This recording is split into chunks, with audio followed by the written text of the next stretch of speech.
Hello, everyone, and welcome to Gnomon Art Jam. Very special edition of Gnomon Art Jam today. My name is Josh Herman. I'm the CCO of Gnomon School of Visual Effects, and today, like I said, we have a very special event today. Before I get into that, because it is a special event, this event is actually sponsored by Lenovo. So Lenovo helps brings us these awesome events and having special guests on Art Jam and all the other events that they provide for us. So very special thank you to them. I want to introduce our guest today. So our guest artist is Jared Krivchevsky. Jared, hello, welcome to the stream. I wanted to let you introduce yourself in a second, but I wanted to kind of give you a little quick shout out. Jared's been doing some really cool stuff in the newest versions of ZBrush with some of the thick skin features, but Jared's going to walk us through some of his process today. I'm going to attempt to follow along, and we're going to make some cool stuff. So please stay tuned because we're basically going to be attempting, from what I know, we're going to try to make a thing from scratch today, which I think will be pretty cool. All right, Jared, I'm going to throw it to you. Introduce yourself a little bit. Tell us a little bit about yourself. Oh, yeah. Well, hi, I'm Jared Krivchevsky. So I've been a concept artist in the industry for 10 years now. And I guess my origin story is before I knew about Gnomon, I worked at a bookstore called Borders, and that's where we sold books in person. And I kept, as I was working there, I kept coming back to these digital art masters books, and I kept going through them again and again. I was like, man, this is what people are doing with 3D, and it was just like, wow, I can't believe people are doing this. And so that was kind of like the start of the journey down the rabbit hole. And so I asked my cousin, who was working in video games, it's like, hey, do you know any places that teach this stuff? And he put together a list, and at the top of my list was Gnomon. And they were only offering the certificate at the time.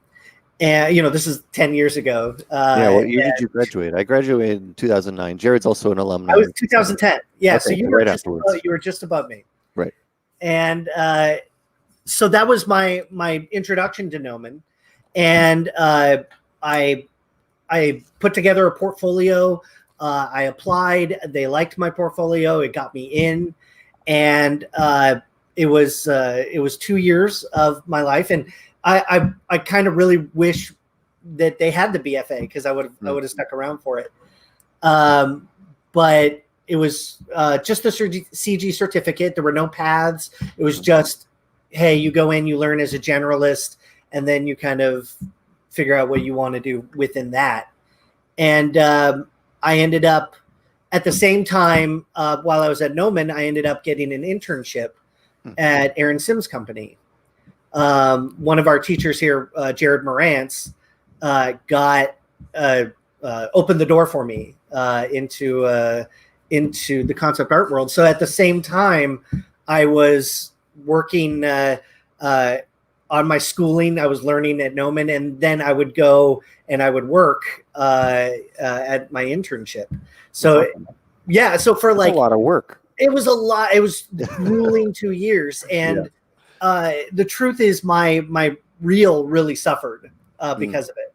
So I didn't get the reel that I wanted, but I had a job. I had a point, right? Yeah. So it was like, okay, maybe I didn't perform, all the schoolwork, but I ended up going into a job where I stayed for 7 years, and then after that, I went on to freelance for various different companies like Legacy Effects, and then Jim Henson Company, and then I joined the Costume Illustrators Guild. Oh, cool! I didn't know you were part of the CDG. Yeah. So it's been just a wild, amazing ride. I knew nothing about CGI. Knew nothing. Zero. Oh, really? Yeah, so zero. You were at just traditional only.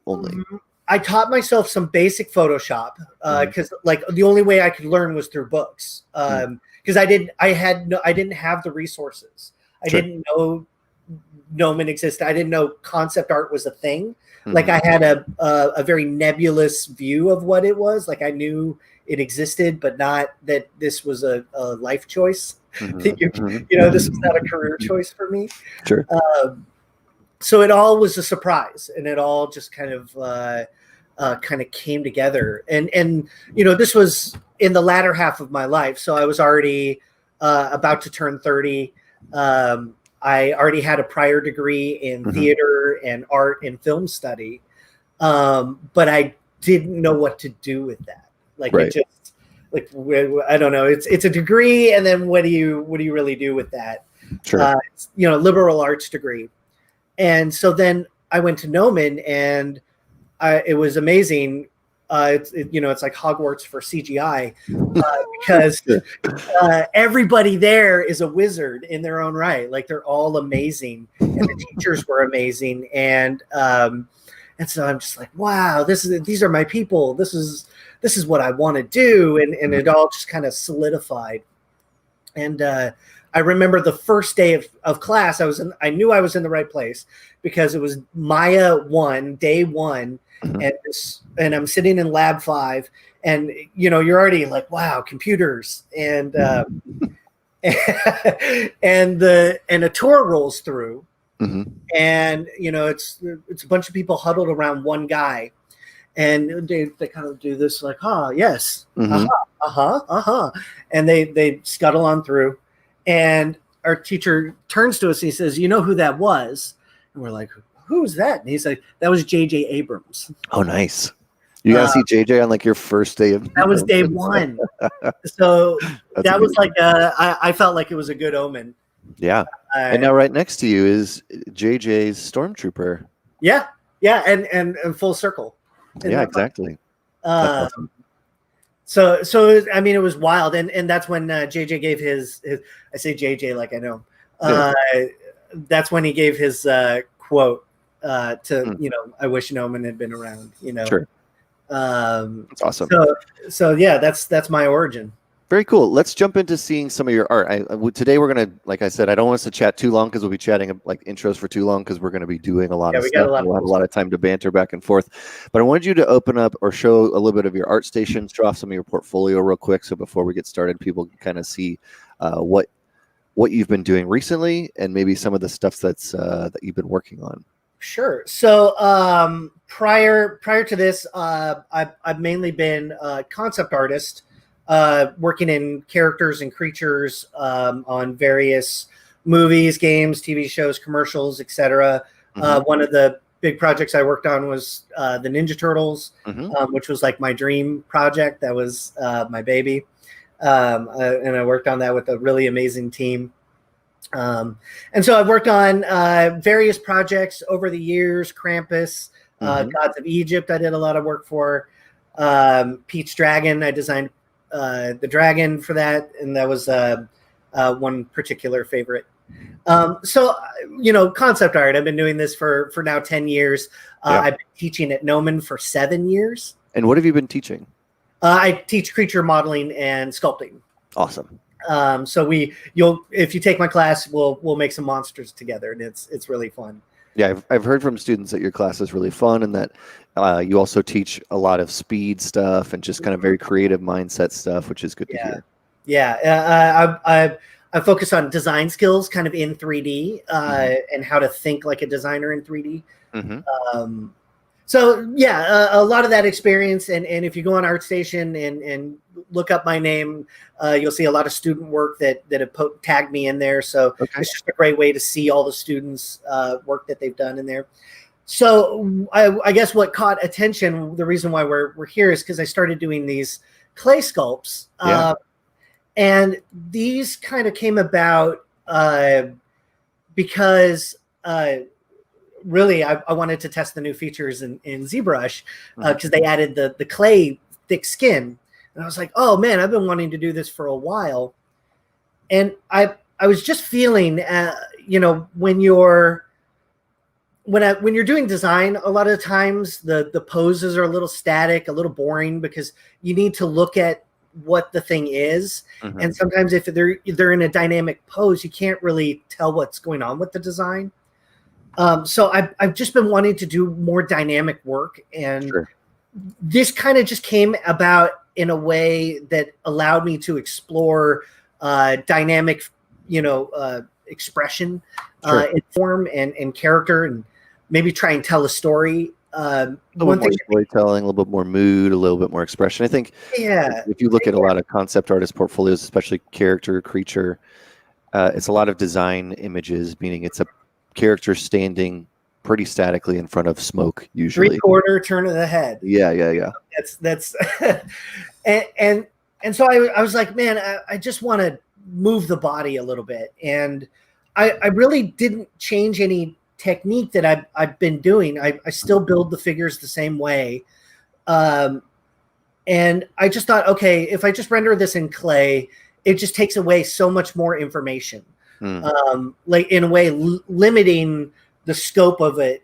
Like I didn't have to think about color. I didn't have to think about texture details or like super, I don't have to sculpt armor or, make something, nobody's ever seen before. I could just focus on the body and in a way, it felt kind of like gallery oriented too. Right. And so I just started like, okay, this is fun. I can like break forms. I can move the body around. I can tell a story, and maybe do this in a way that shows clay, but also breaks the rules of clay. Sure. I love figure sculpting with actual clay, but you can't break gravity. Right. You can't defy gravity. Yeah. So I think what helped is rendering it this way in the clay, but also breaking the rules and then using the new ZBrush features.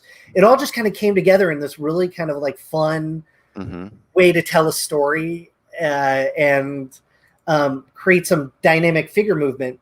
And it's not until I hit this one, POW, that like I had the aha, where I was like, oh man, I can really show dynamic figures, breaking and doing stuff. So my favorite comments that I'm getting right now are like, how did you do that? How did you make the clay float? And I'm like, yes, because it's the illusion of magic.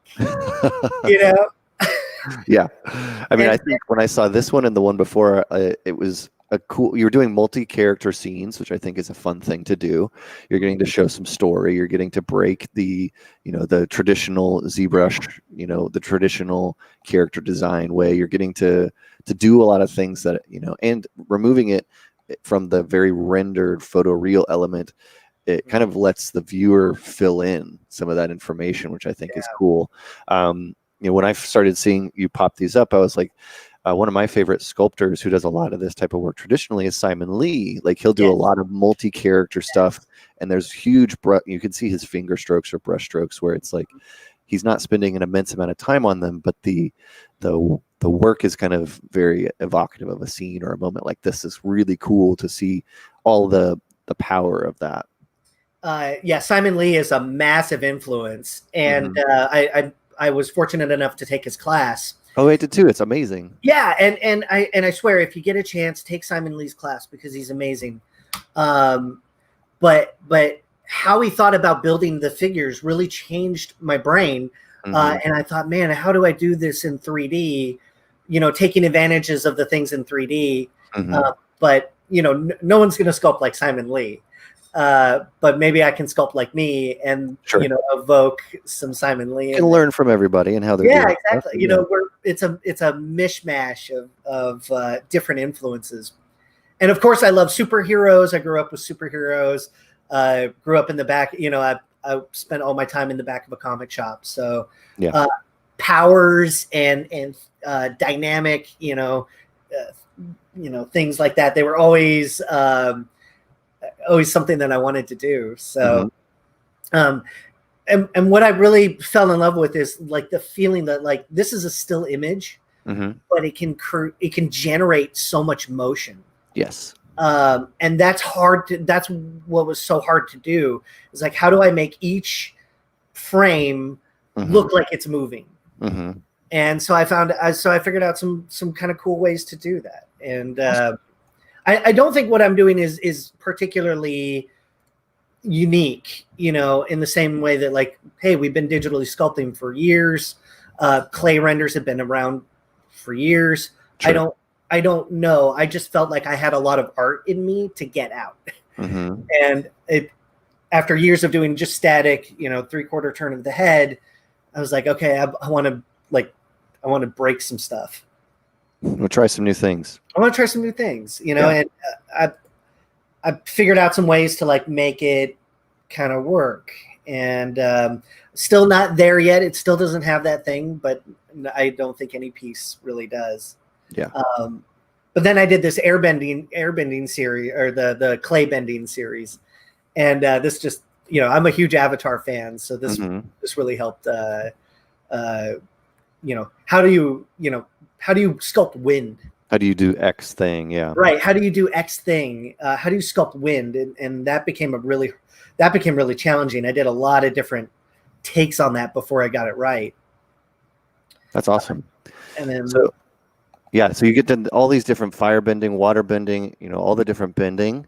I was going to ask you to maybe jump into ZBrush. Let's kind of get into the process a little bit. Let's do it. And show us what your scene is, what your layout is, and maybe we'll just start getting started.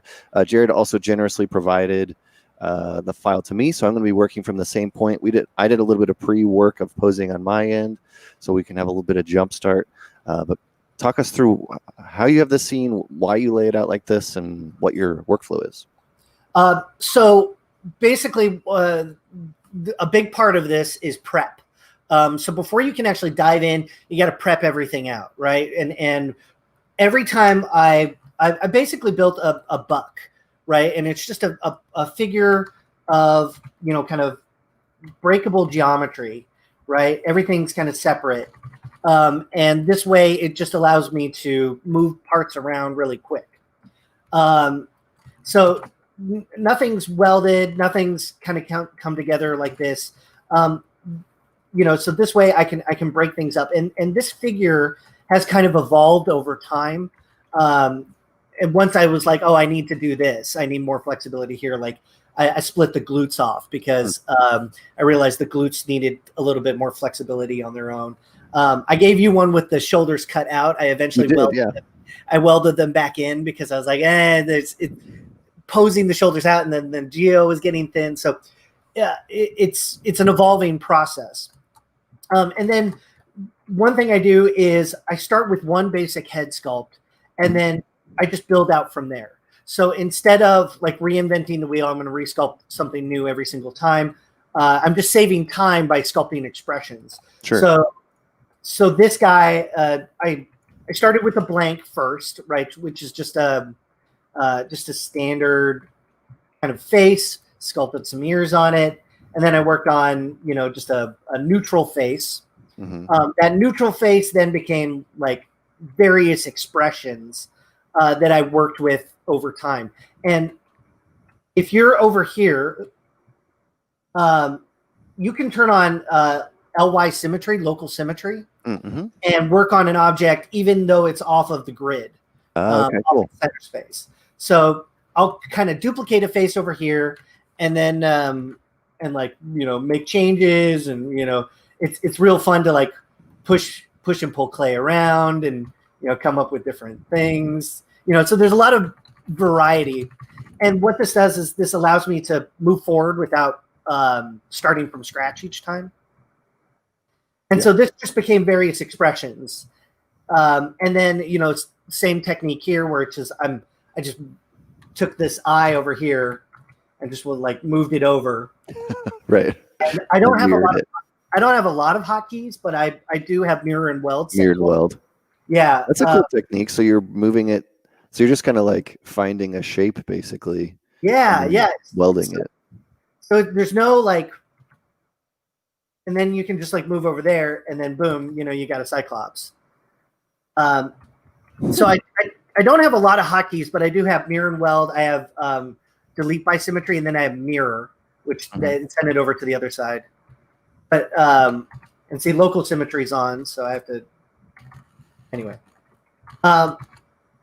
That's a cool technique. I didn't realize that when you had given me the file that you were able to do local symmetry on all of those. That's very cool. Yeah, and that also helps with the custom interface that I set up. And it looks daunting, but what I basically have done is I've taken all the buttons in ZBrush that you have to dig through menus for, and I just smashed them onto the interface. Because up here you can hit Control and you can slide bar, so you can have infinite menus if you want.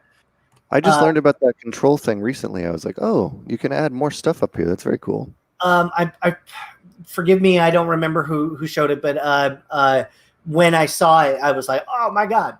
So you can create an infinite slide menu, and that's basically what I have here. I have all the fun buttons, material presets, colors, make alpha, textures, anything that I need is all, because I'm right-handed and I'm on a Cintiq here. Everything is to the right of me. So it's just a shoulder movement apart, and I can just access that. And I know some people do a lot of like key mapping and stuff like that. All my hotkeys are pretty standard. The only hotkeys I have are the mirror and weld stuff. And then I also have blur mask set to a hotkey, just because I got tired of clicking. Yeah, I also have blur mask up here, but I got tired of like tapping the button. So that's basically how this is built. Some other things here is like how I work on the fingers. So everything is just separate. If I make something once, just duplicate it out, save it with you, like a fist, right? How many times are you going to use a fist? Sure. And then that became like, okay, I'm using the same expressive hands. So let's stop doing new ones and let's just every single time, just make it once, save it. Save it out with you, save it all together. And then when it comes time to like, okay, with each sculpt, I try to add one new thing to it. So it's like, okay, at least like this time, I'm not just, recycling. I'm also, adding a new one. So like this time I took the body and, made him super skinny. Maybe I'll turn him into a zombie in a future one, raise the dead kind of thing. So that's the mentality, is like work smarter, not harder, and build your library. Like I show this in my class, but I have my library looks like this. It's just massive. It seems relatively well organized, which is important. That helped a lot because there's so much stuff, So over time, I've just sculpted so much, So it just, when I start a project now, I'm like, ooh, let's go shopping. And so this is, and then my creature folder is like insane. It just goes on and on and on and on. Tons of stuff in there, yeah. And it looks like it's like heads, pieces of bodies, full bodies. Feet. I think I see some arms in there. Claws, toys. It's all action figures. And that's the mentality. Is like build it once, save it out. All of this is set in a hotkey, or sorry, in a shortcut. So if you go to the tools, you'll see my Z Tools shortcut right there. That links to my Dropbox. Oh, so very cool. Every time I save something out, it's uploading to the cloud. That's nice. So just learning my lessons there, being careful. Also like hard drive failures, I'm sure. Oh my God. At a different location perhaps, and forgetting your hard drive or something. Yeah. Oh, man. That when you experience that pain enough, you learn that lesson. How do I avoid that in the future? Yeah. And so, okay, then when let's say we're ready to go, I've got my guy. I'm just going to go ahead and merge visible. So now I've got it all visible, and then I just like, okay, I'm just going to delete what I don't need. Delete hidden, take this, split hidden, and now I've got my figure separate here. So I have a basic idea of what I wanted to do, so I'm just going to be starting from scratch, if that's cool. And I guess, as far as I'll show you pose mentality, and then I think we can watch you set it up a little bit, or your because I wanted you to do your show and tell. Yeah, sure. And then, and I'm going to be doing. I've started building a female buck out, so I'm going to be doing her in like a black canary, like like she's going to be like blasting this dude like into pieces, and so so I'll show like a little bit of like effects kind of sculpting as well. Yeah, I'm super excited about that. When I had contacted Jared about doing this idea, I was like, I think I personally maybe got a little too excited. And when I was showing Jared before the stream, I was like, I think I set myself up for a lot of work in the future on this project, but it's super fun. So I'll share mine in a little bit once you, I guess, kind of get rolling with your pose stuff. Yeah. So, okay, dude's getting dude's like getting blasted. And so we'll just put like a scared scream face on him. Mm-hmm.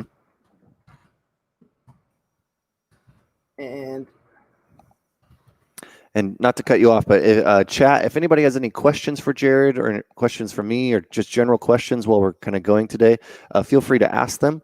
We'll try to fit them in during the stream if you got questions about process or anything specific like that. Getting a lot of comments already about your your configuration, like your organization of the files, just the organization of the specific file you're working on.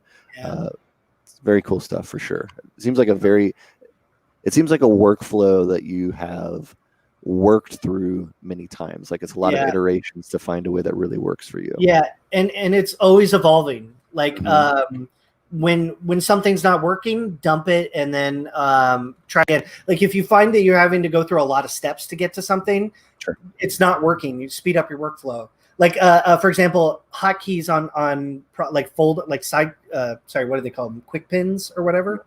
Like go to your Z tool if you're saving something out a lot. So when I have a project up, for example, like this is my creature class, I dock it to the side here. Just so it's always ready to go. Everything's, fast and available. Okay. So dude is like, I figure he's like, or maybe, cause like up in the shot back kind of a thing. Yeah. So we'll do that. So if a character is on the ground, I say it's always best to plant the feet first.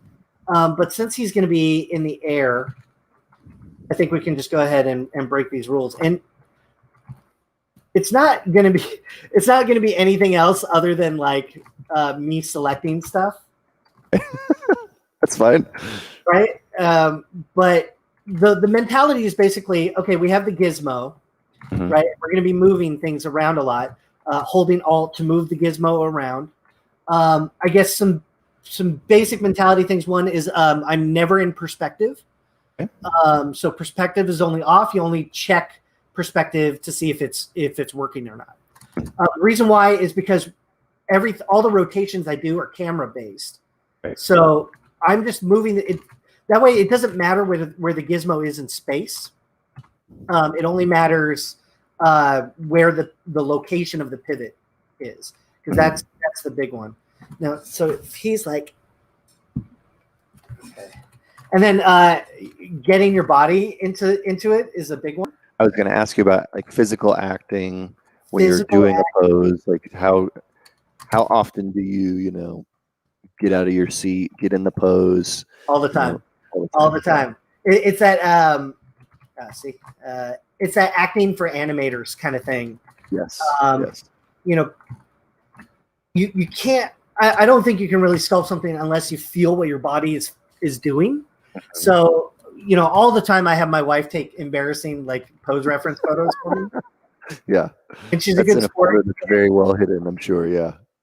She's a good sport, and she also will do pose reference for me. Oh, nice. But she like absolutely insists that nobody ever see it. But yes, get your body into it, and feel what your body is doing, because that's the only way I even if you've done this a lot, you gotta feel it. You gotta feel it. So then it just becomes like chunky kind of moving parts around, and I don't what's great is I don't have to be perfect about it, because I know it's going to get covered in clay goop.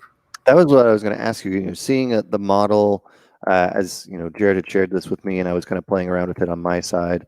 You know, it being so many different pieces and it kind of being modular. You know, how precious are you, or with the individual pieces? Is there things that you kind of keep in mind as like to not do, or is it all kind of just like get to the end result and you know you're going to adjust it later? Yeah, I think it's getting to the end result, and then as you're working, you'll start to kind of feel if it's not looking right. You know, you trust your instincts. You know, we all have kind of an innate sense about the body. But yeah, what's also nice about it being modular is that if something breaks, I can just grab that piece from that guy, you know, or if I messed something up, you know, if I messed up a hand or a foot or something, I can always just grab another foot, you know, draw it on. But in the beginning stages are a little hard because you have something in mind, and then you also have to let it go at the same time, right? Where you're like, I know what I kind of want to make. Sure. You have a vision in your head, but you have to figure out how to get there, and it doesn't always align. Yeah. So you can see I'm a little bit kind of rough and aggressive with it. Some things that I always think help as far as posing the body are opposites. So one arm forward, one arm back, one leg forward, one leg back. You know, contrapposto, right, where the shoulder line and the hip lines are doing different things. Twist, you know, adding all those kind of things that help make it dynamic. Yeah, I agree with you. I often will just add a little bit of a twist just to make it feel more natural. I find that if I don't add anything, it just feels like a kind of an action figure. Yeah. Like an old style action figure where they could kind of only do like this. Yeah. So it's like, oh, that feels really static, and so you kind of have to push it just a little bit. And so this guy's just getting shredded. And you know, if I have time, I'll add a few more of these guys because it's always more fun when you can have a few figures doing something. You know, so like one guy's like, no, don't, and then the other's like, oh, I'll stop you, and then or a guy's like coming in for a punch, but he's getting blasted. You know, this guy like wanted nothing to do with it, but he got messed up. Part of it now, anyways. And one secret I found out to helping like, you know, make it dynamic is if you have one foot that's like doing the 90-degree angle, you know, when you're just like taking off, like one foot's like catching up to the other. Okay, let's so like the basics are there. Now like start adding some twist. And that. There's a lot of masking, you know, masking, rotating. So is there any special way that you do that? Is it just kind of like the control plus shift kind of thing, or? It's mostly like finding that pivot point. The pivot is going to be the most important. I don't worry if I'm like breaking the geometry right here because we can always kind of sew it back together. So if I'm going to like crunch into the ribs like that, there we go. I do try to like keep it in line so I don't have like this huge gap to cover. So if there is a big gap, you're going to kind of try to fill that because eventually it sounds like you're talking about, you said the clay goop thing. So we'll get to that at some point, I know, but you kind of just try to. I mean, like, you can even fill it in, you know, and like with this, if I want to fill this gap, you know, just grab move topo, just pull it up, you know, as necessary. And if it's a little stretched, it's okay because you know, it's clay, so it doesn't have to feel totally real.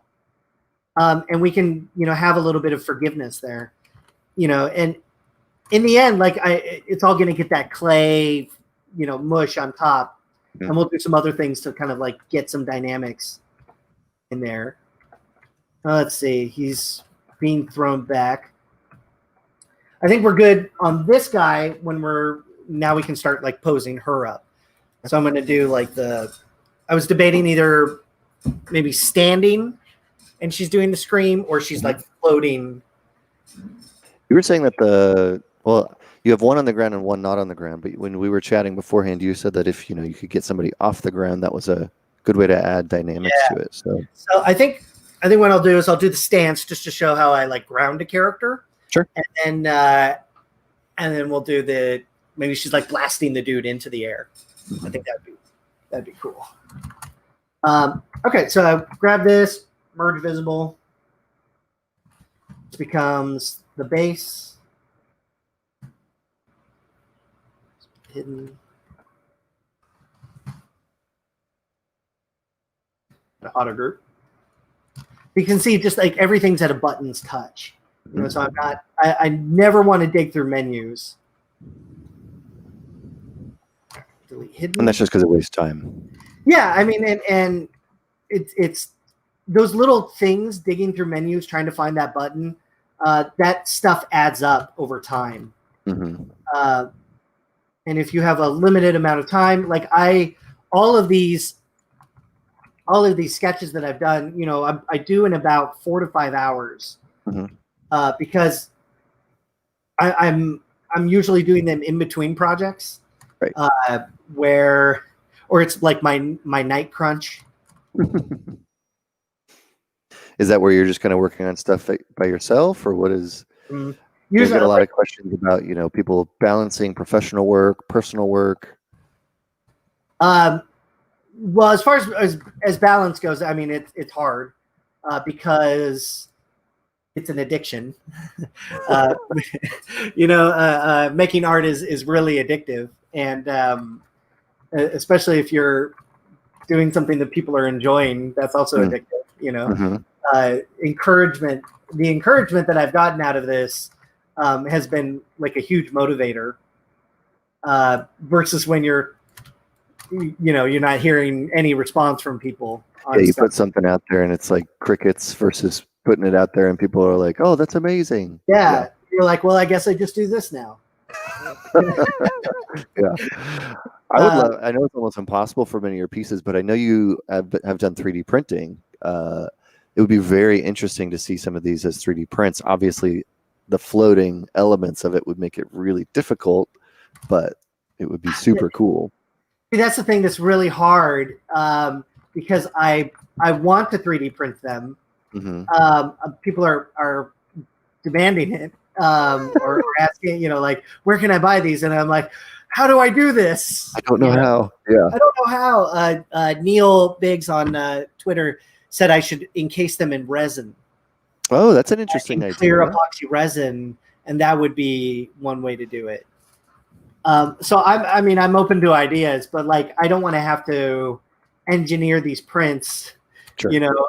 Just to have the clear, because the only way to do it floating, I think, would be clear stands, and I'm not sure I want to do that, only because I think that takes away some of the magic. Yeah, I agree. Is that weird? No, I think it's very normal. Okay, so now I'm going to plant her on the ground, right? And I do this a lot where I'm like, it's hard to see because of but I'll get, like, usually the rule is 1 foot forward, 1 foot back, kind of squat down on the leg. Both knees have a little bend in them. And so you can see I split off the arms here. So I didn't have to think about them yet.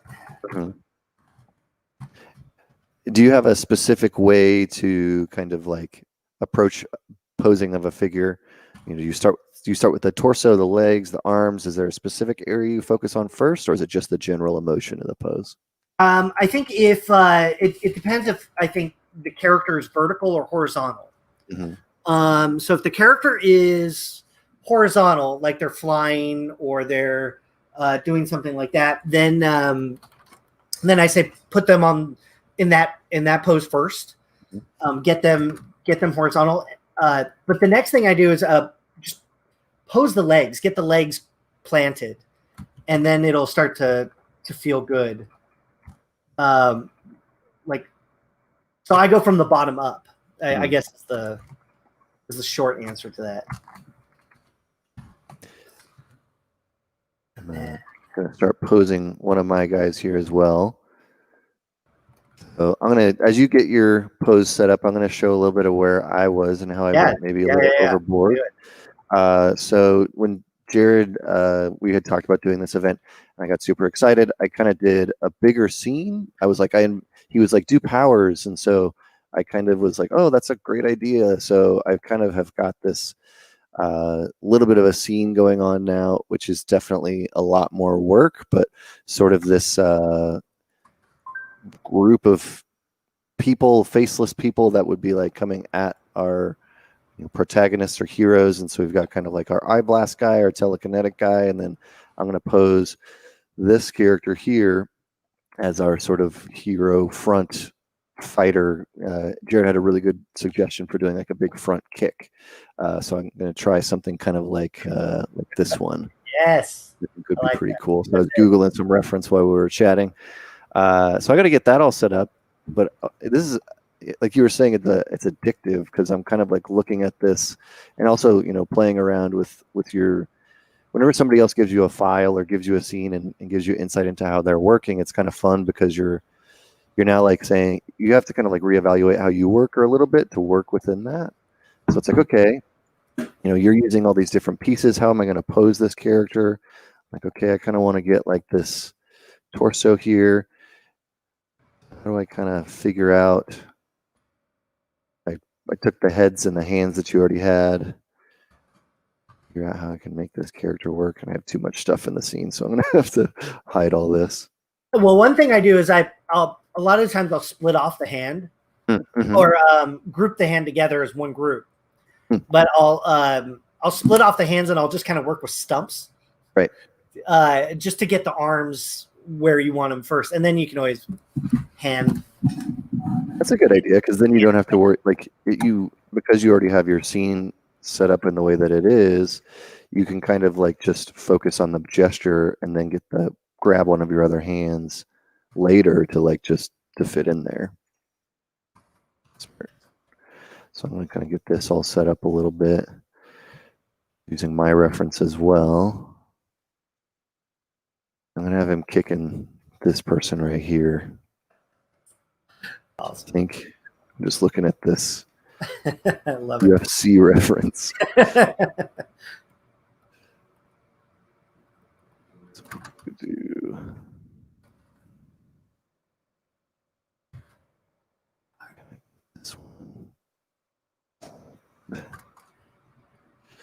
Probably I like to try to spin to get a little twist in. I usually try to like plant what's it called, the plumb line, I think. I'm trying to remember our John Brown class. Like get the ankles kind of, one of them needs to be along like the center point.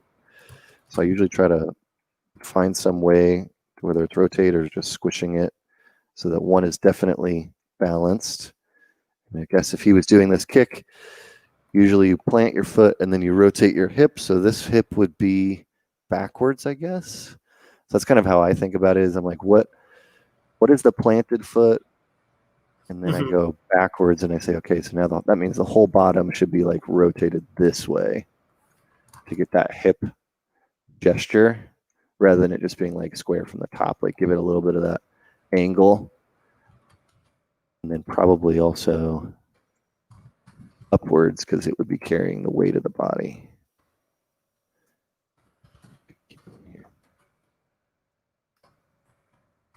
It's definitely very fun to play around with this, and I'm kind of I don't know how you do the rest of the process, so I'm actually really excited to see how you get there, like what the rest. You're saying I don't do anything special, but it's like I think the fun is just the it's kind of like playing with your toys. Because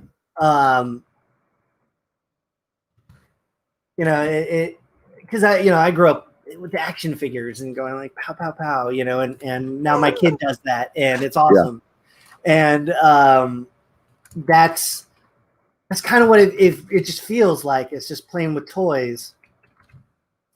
And in the end, you get kind of a cool, cool product, cool idea out of it. Yeah.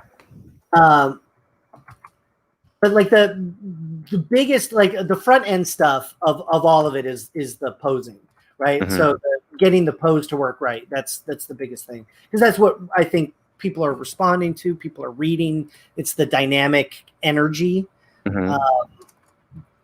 And it's really hard to get dynamic energy out of a still image. Yeah. Yes, you can. And then a little bit of squash and stretch. Mm-hmm. I'm going to switch it over to your stream so you can kind of talk through what you're doing now. So I see you kind of posing her, getting that pose from the base set up there.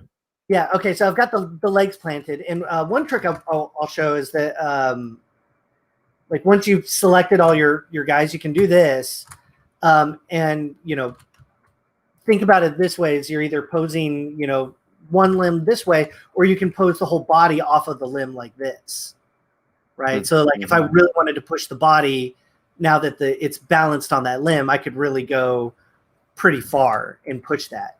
So if I want to like tilt the body a little bit more, then I can always do that. Yeah, it's a lot. It's just a lot of selection and rotation. A lot of selection, masking, rotation, fitting them in. Okay, so now I've got that.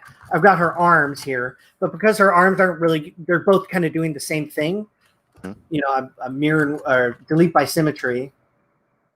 Get that one arm posed, and then I'll just mirror it over, change it up slightly. Sure.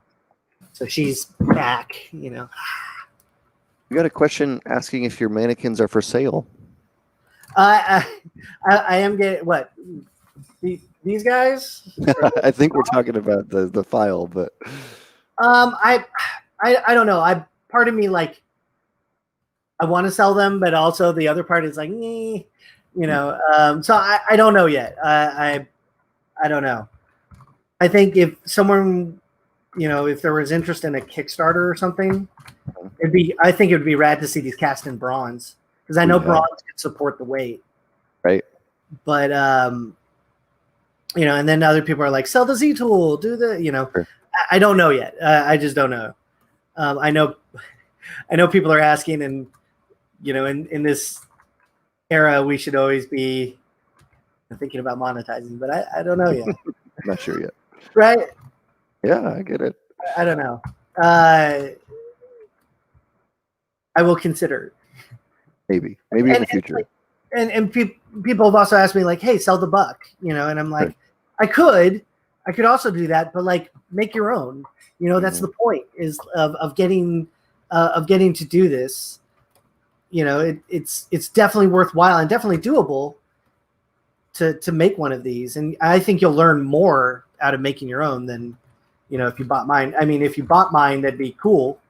Sure. And I would certainly, buy video games with it.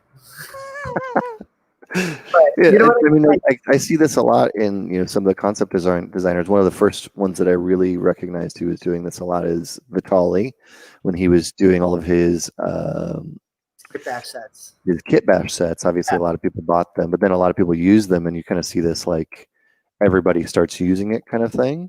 Yeah, it's cool. But you definitely influence the look and style of things, but it's there's probably more to learn if if this is what you want to do as a profession, to learn as to do it yourself. And I could see this style of working being very valuable for somebody who wants to, you're going to work on a new project, right? You make a thing specifically for that project.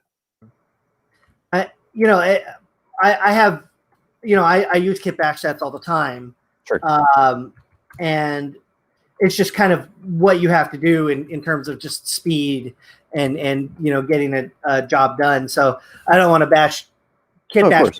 They're amazing, and people make and sell them and do all that stuff. I think that's wonderful. To all of those, I probably bought your kit. You know what I mean? Like I've probably bought it. You've probably gotten because I'll buy it and I'll shoot you some bucks. You saved my bacon probably a lot of times too. But as for this, like, I don't know. I think it would be cool to see what people do with them. Like, actually, if anything was a good motivator, it was seeing what you're doing. Because I'm like, okay, people will bring their own thing to this. The last thing I want is to make a bunch of clones and people just do what Jared's doing. Like, no, I want you to do what you're doing. Right. Okay. So pretty much like basic Scream. And I think I am going to have her head tilting up slightly. All right, so I'll bring my guy in now. Do you have that as a separate Z tool right now? Yeah. So I was working with them separately. Now I'll just merge them in. Got it. Okay, so I've got him here, and I'll just I'll mirror it in Z.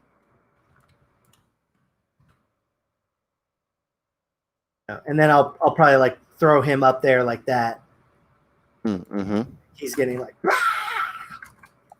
right? And what time is it? Got another hour? You got 2 hours. We got 2 hours, dude. We got time to make some cool stuff. Okay, we'll expand out our base now. Mm-hmm.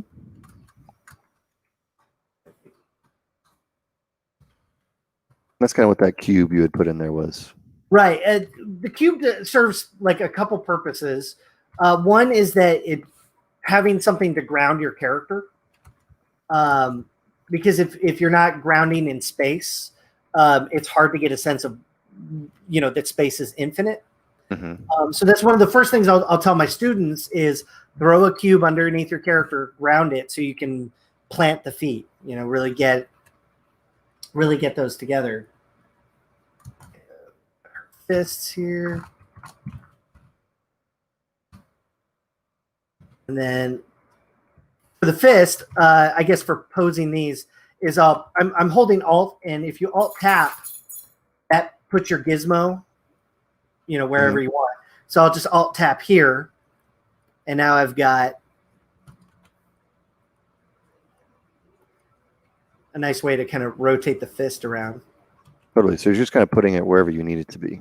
Yeah, exactly. I think I want this hand on this side instead of this.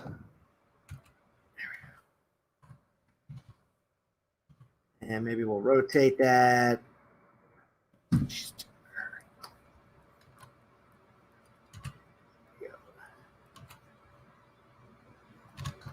So I got a couple questions. One is, could you also use Z-spheres to pose this model? I am not a fan of Z-sphere posing, only because I've had I get a lot of errors with them. So it eventually just became something I don't bother with anymore. Mm-hmm. I think if you're using like the mannequins, those are cool. Mm-hmm. Like they come in the Zizu. Yeah. That's in the projects. I like mannequins quite a bit, but the difference I think between mannequins and what you've done here or using something like this is you have to spend so much time sculpting form, like the base level form. That's kind of like I was, looking at the idea of mannequins, but they just weren't resolved enough. And it's like I don't want to spend time sculpting the pose up. Right. There are artists that will take a mannequin and do like gorgeous things with that. And you should absolutely attempt that as a technique, as a method for practice. Mm-hmm. Yeah, I didn't want to with these, I just wanted speed, I only get so many hours in the day, and I just wanted something kind of cool. Mm-hmm. I noticed her hip needs some more. She needs more twist in the hips. How much time do you spend? Obviously, it's going to be dependent on the pose and everything. But how much time do you spend on posing versus everything else? I think the posing is the big chunk of everything. Mm-hmm. the clay, when you're finally on that, you're just like, woo! It's kind of fun. Yeah, that's the fun part. And in a way, it's kind of a relief when you're there, Okay. because you might, because there's also a temptation, because these are so fun to play with, that you want to take them further. Oh yeah. So when I get to a stage where I'm like, oh, I can't wait to sculpt this anatomy out, I stop and I go, no, I'm. That's not the point. Yeah. That's not the point. I'm speeding up here. Going a little too far. Yeah. Speed is, I think, the big thing that I'm going for with these. Right. This is more of a higher level education question, but somebody from Twitch is asking, what and where is a good place to start if you have no history on visual effects, but you would love to get into it? Gnomon. Yeah, I was gonna say Gnomon's a good choice. I mean, I think Jared was talking at the very beginning of the stream that he came to Gnomon with no 3D experience at all. I could draw, and I had some basic Photoshop skills, but that was it. That was all.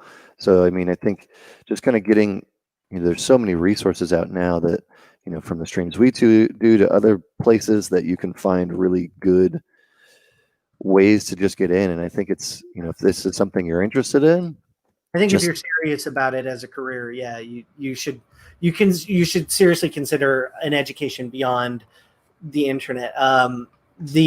The internet is amazing, and there's a lot of great resources out there, but the only way you're going to get the resources from professionals who are doing this, the technology also, you don't have access to on your own. You have to buy licenses and softwares, so you have to know what softwares to buy. Is it worth it for you as a beginner to purchase said software with no prior experience with it, and then you're going to spend an inordinate amount of time just learning the software on your own. Mm-hmm. And that is, if you've gone in any piece of software on your own with no information, that's huge. Right. It's a huge task. So I do think there's still a very high value on education. I completely agree. I think, just just diving into it. There's so many free tools now. Yeah. I mean, on the stream, we get a lot of questions. The person who's been asking says they've only touched Photoshop a little bit. That sounds very much like what Jared's experience of just having a little bit of Photoshop and information and like digital traditional tools, right? Yeah. Digital painting, digital things. But if you're interested in 3D, there's other good things to start. I've done it on the stream several times, but you can download a free, very light version of ZBrush called ZBrush Core Mini. Mm-hmm. And just to get around playing with it, it is simpler, right? There's not as much stuff in there, but it's free. You can sculpt stuff, maybe not to the degree that we're doing right now, but you can get in it and make sure you like it if you want to explore with it. And then there's levels above that in ZBrush that are like intermediate level, and like the advanced level is what we're using right now. So if you like this kind of stuff, it's there for you to find. And then if you want to do traditional 3D, there's Blender. A lot of people are using Blender right now, and there's a lot of great resources on Blender. So that if you're looking at what we're doing, or getting into 3D, and you're saying like, this is something I really think I want, there's so many resources right now for you to just look at and say, like, to try around. And it's a really good time. It's a great time for artists. Yeah. I mean, it's a great time for artists. It's a great time for technology. Mm-hmm. I mean, we are so spoiled and so lucky. I feel incredibly lucky, and the other part is the community as well. We have an amazing community, really supportive, awesome people. So I think we're all spoiled and lucky, and then also the tech for the software is just so much. Like, you guys have Substance Painter. Sure. I remember having to like paint spec maps by hand, or Definitely. Somebody said they just started learning ZBrush yesterday, and that they are an industrial design graduate, but they want to get into 3D character art. They didn't really ask the question, but what recommendations would you have for starting to learn characters? Anatomy is the first one. Just start familiarizing yourself with human anatomy, because human anatomy is the foundation for everything. And if you're in industrial design, that information is going to definitely carry over, especially when you get to making props and tools and all that stuff. But I would say start with the human body and start with figure drawing. It sounds simple. It sounds like, oh man, it sounds daunting, but you start with the figure. Start with pencil, paper, and because you don't need much. You just need the basics. And I think starting from a foundation like pencil is the gateway to everything else. Because we all start from nothing, in the beginning. Right, exactly. And I think I see a lot of people getting daunted with 3D, daunted with technical tools, the fear that it, maybe 3D isn't as fun, maybe, just kind of those concerns. But I think once you get into it, like you were saying earlier with what we're doing, it's a lot like playing with your toys. Like I've always enjoyed making characters because to me, it's no different than, sculpting like my ideal action figure of, oh, this is what they look like, and I want them to have this little like accessory, and this is what their outfit looks like, and it's like that combination of all of those things put together is like probably one of my favorite elements of it is just you get to make exactly what you want to make. Like there's no from mind to machine. I mean, it's pretty like I feel, it's silly, but like a wizard, I can do whatever I want. I can break the rules. I can make the rules. But I did want to make a point that as far as like learning the software, the dauntingness of the software, just give her a big afro. The dauntingness of the software, I would say, like you're going to have two hurdles when you're jumping into this. So if you're brand new, you want to learn how to do this. You have two obstacles, two hurdles to leap over. First one is the software and technology. That's a whole separate thing than learning art. Software and technology is one thing, and then the art is another thing. So you have a learning curve with your art, and then you have a learning curve with the software. The software learning curve is much easier than the art learning curve. Yes. The art learning curve will go on for the rest of your life. So take the time, get over the technical software, get over the hurdle of the software, and just dive in. Like just learn everything about it, dive in, and then let it go and just start making art. Because it's kind of like getting past understanding how to use a tool. Like any artist, anybody who wants to build anything, anybody who, it can be technical as well, like coding, learning the language, learning the tools. Once you get past that point, then it's just freeform. Then you're able to start making what's in your head or whatever you want it to be. Fun. Like I don't, what's so weird is I don't think about it anymore. I don't think about the software stuff anymore. It just kind of is. And that was actually one thing my mom said to me. I was like, I'm not very good. She came in while I was at Gnomon. She came to visit, and I showed her what I was working on the computer, and I was building a car out of NURBS. And that was like term 2, I think. Yeah. And I was like, it's not very good yet. She's like, but look how you're navigating the software. And I was like, oh, I didn't even think about that. Like I am now proficient in moving around in the space. Like I have a sense of what the tools are, like what they do. Like it's like, okay, maybe I am learning some stuff after all. Just got to kind of take a little step back or have somebody else point out to you, like, no, you're actually progressing really well. Like you're doing really well, but there are the 2 steps of the art side and then the technical areas as well. And the other thing is you're going to be learning new software for the rest of your life. There's always going to be a new piece of software. There's always going to be a new tool, new trick, new artist that comes along that changes the game. And then we just have to be highly adaptable. And I think that's one thing that one of the most important things that Gnomon taught me is how to be very highly adaptable. Have no fear when diving into new software or new methods. Just go for it.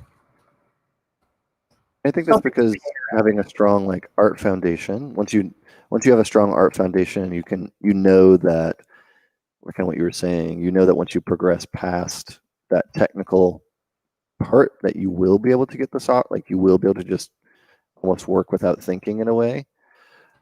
Like once you do that once, you know that you can do it again, and it's not about all the buttons and all the fancy things that the software does. It's about getting to the end result and being able to just be able to create. The mind muscle machine connection, which I think it'll all change pretty radically in the next 5 years. I think VR sculpting, AR sculpting, that's coming down the line. I think that's going to change how we interact with each other. Like you were saying, I think we're being at a good time.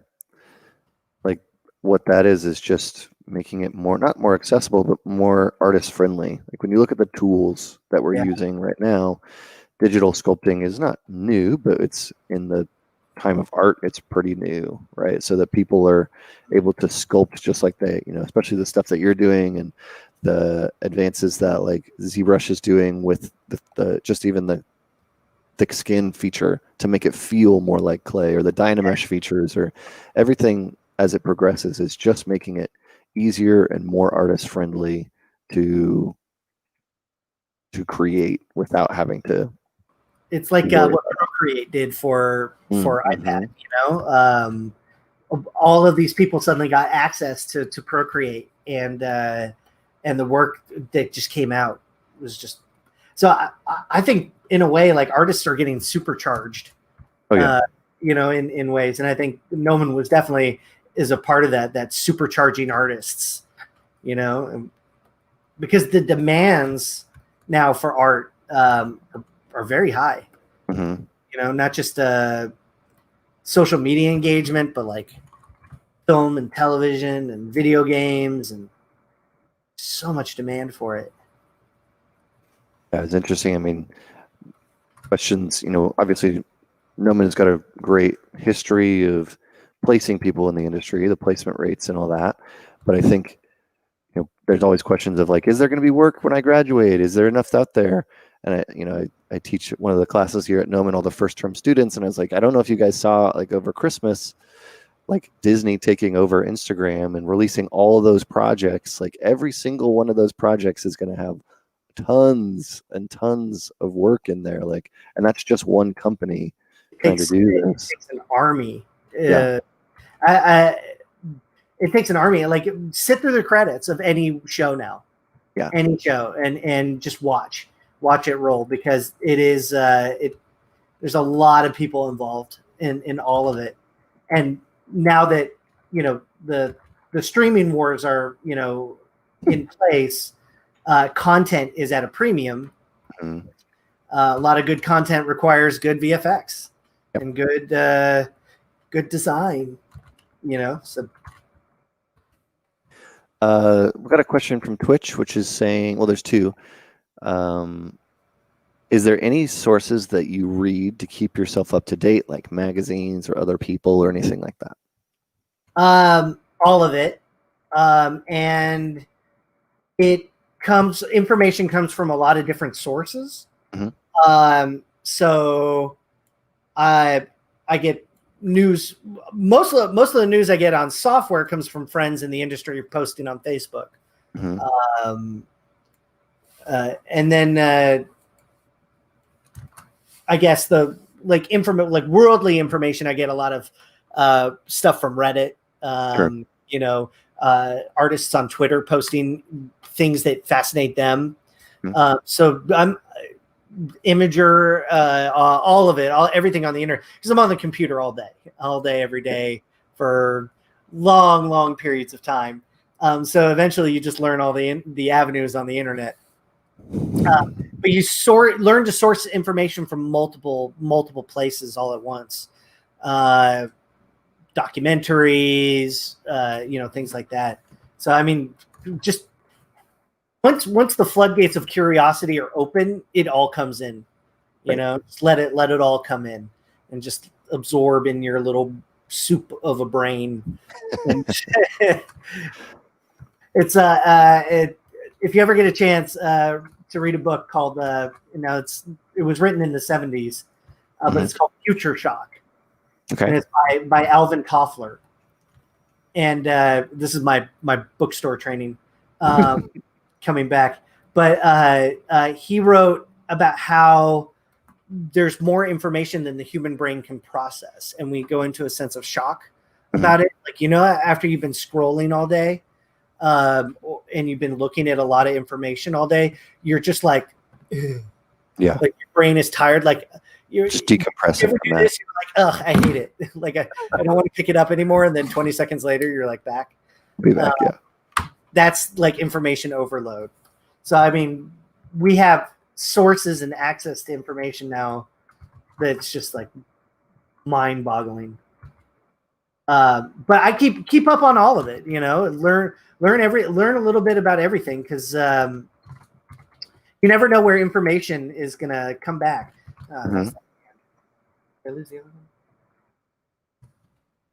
See, like, okay, for example, like I broke the hand here, not a big deal. Just delete it. Come back. Split that off. Split hidden. Group that together. There we go. Mirror that over. Just duplicate, mirror. So if you ever like have a problem like that, you can always just go back. Like, that's how lazy I am, is I would rather do that than I would use the word efficient. I wouldn't use the word lazy. Well, lazy and efficient, I guess, kind of, there's a Venn diagram. There's definitely a middle ground, but yeah. And what you're going for here, using the process of having all this, a set that you're going to work within, I think I would choose efficient. Okay, so now with this guy, to get him a little bit more dynamic. And then I was debating of throwing a skeleton in there. So like she's blasting through him. Oh, interesting, yeah. So I'm going to get a skelly. Okay. Go. Well, you pull that up. I'll show what I've been working on here. I'm going to save just because, It's good to save. Always good to do that. Save and save often. Let's see.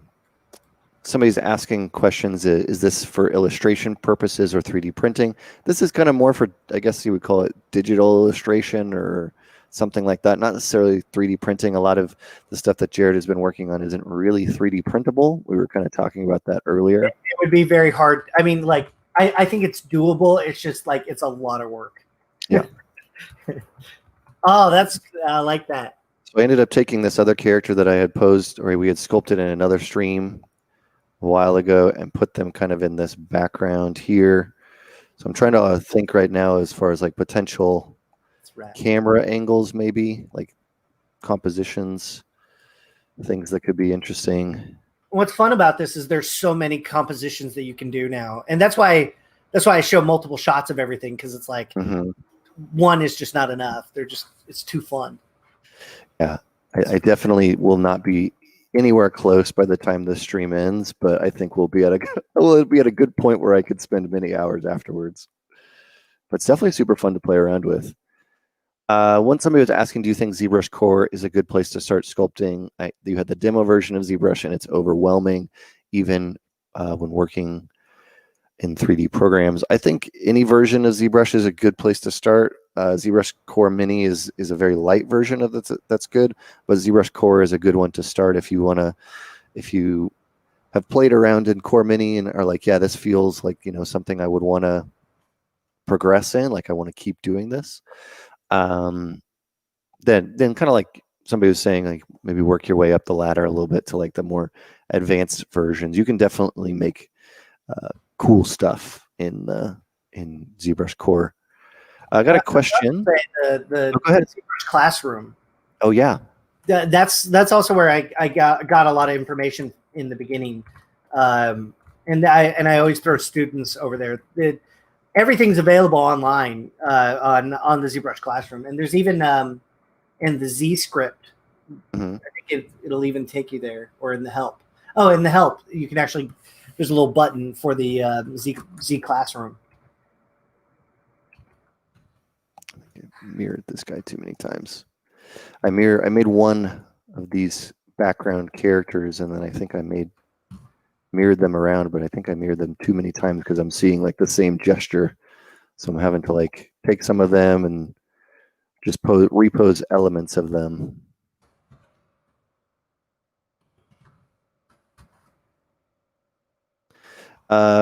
Question from somebody on Twitch is saying, while applying for the first job, is it good to apply for smaller studios and then move up the ladder, or is it different? I say start small.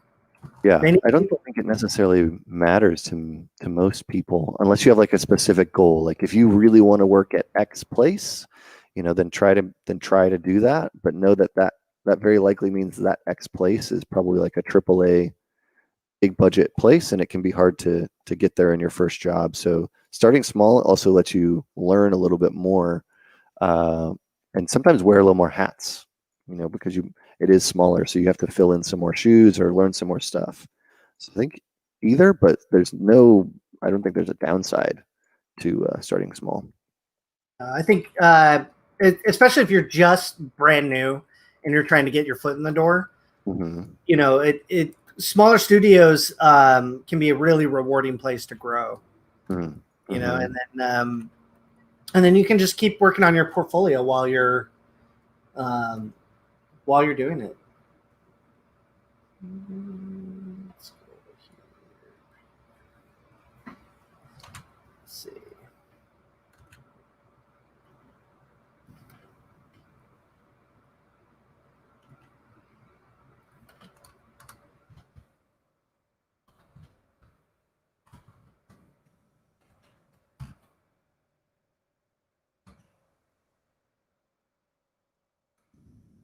Love the army of the faceless. Jared's file had this faceless head in it, and so I was like, I don't know if I want to sculpt anything. The easiest thing to sculpt would be to sculpt nothing. So I'll just keep it with that. Yeah. Now we're just gonna go through and delete hidden. I duplicated when I had used this character. I chose some of the hands that I liked with each of them. And so each of them have like these ones here that I was like, maybe I'll pose this character around and I might want, this fist, or I might want different elements of it. So now I'm like, okay, I think I'm at a pretty okay spot for some of these. Like here, I'll probably replace this one, this hidden, and then probably just there.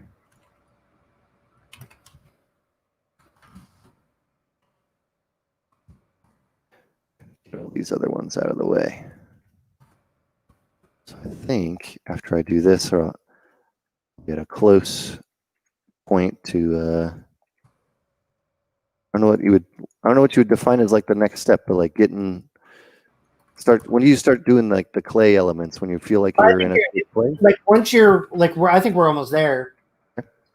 With old girl here, I was thinking about putting some boots and a jacket on her. Oh yeah, I was going to ask you about costume. Some of your characters had costume work, some didn't. So when do you start thinking about costume work before you go into anything else? At the very end. Okay. So figure is done, pose is set, nothing else to do there. Then I'll do jump into costume. I had a question from YouTube.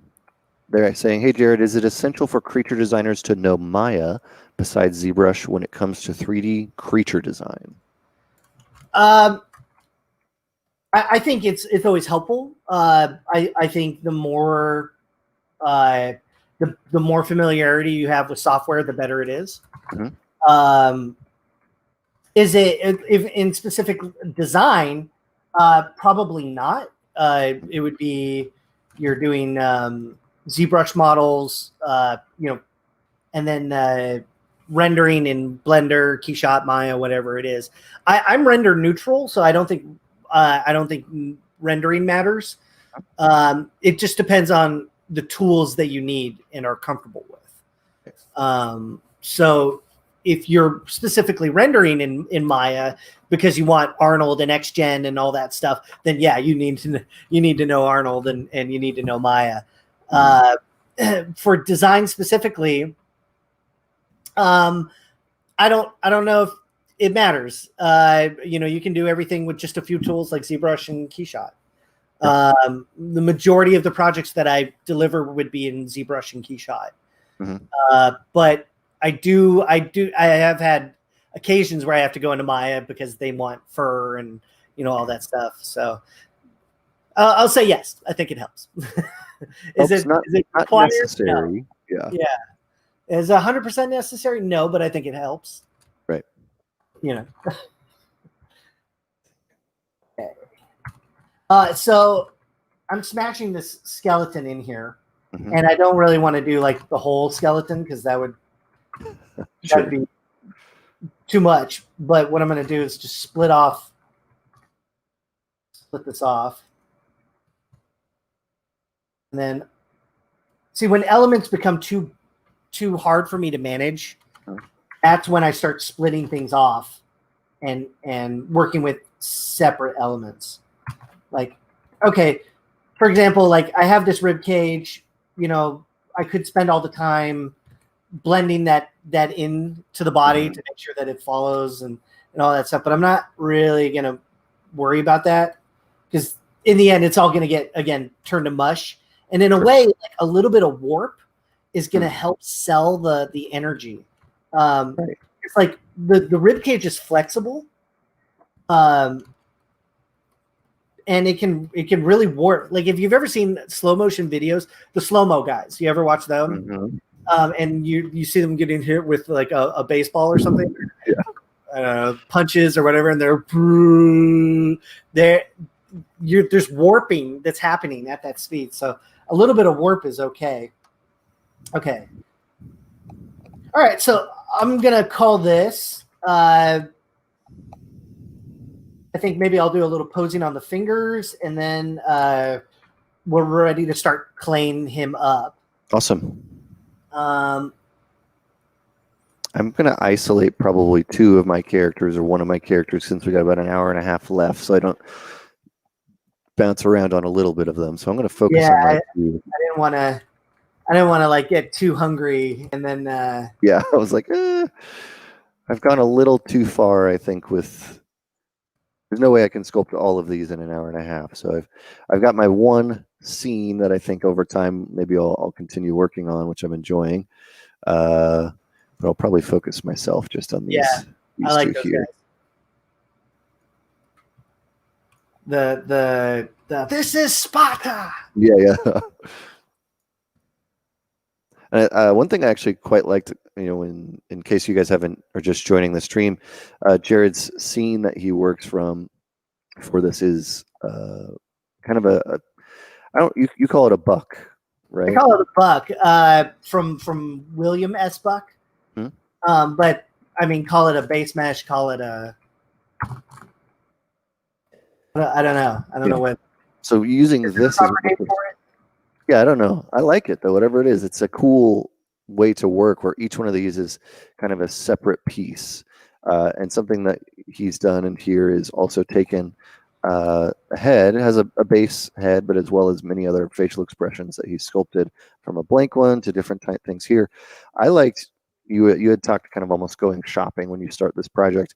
When I opened up the file, I was like, oh, like I really like this one. I really like this one. I really like this one. And just kind of like, okay, so one of these characters is going to be this character and one is going to be this character. And oh, and I like this hand, I want this.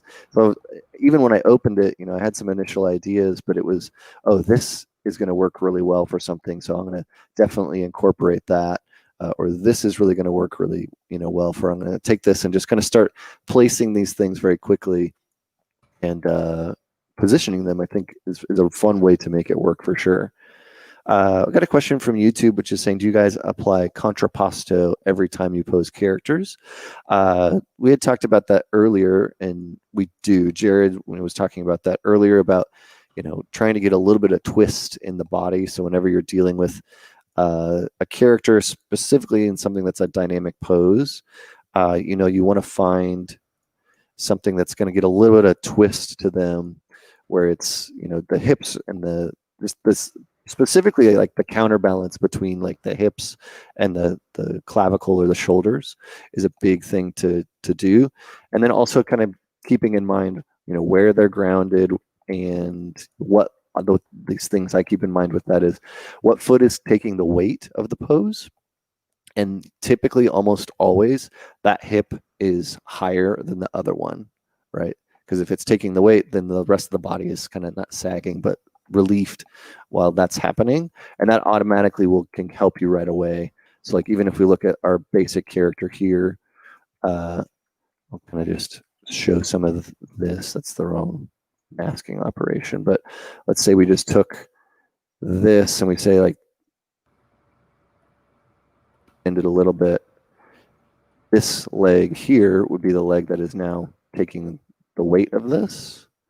And so you can kind of just put it down into the middle, and you can kind of start figuring out like what that's going to be like. So if this is balancing the rest of the leg, the other leg is going to be it's basically free to do whatever. So you could do it's standing up, or it could be backwards, right? Or it could be forwards. Once you find that balance point, at least one of the ways that I work is whenever you find that balance point, it makes it much easier to do the rest of the job, right? So now I can pose it any whatever way I want it to be, and it automatically will create a good balanced looking pose, which is kind of a good starting point to work from.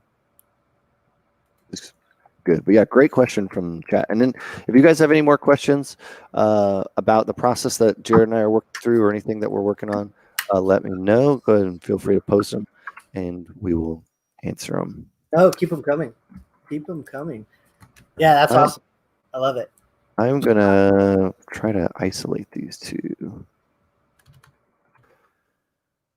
Organizing my scene a little bit.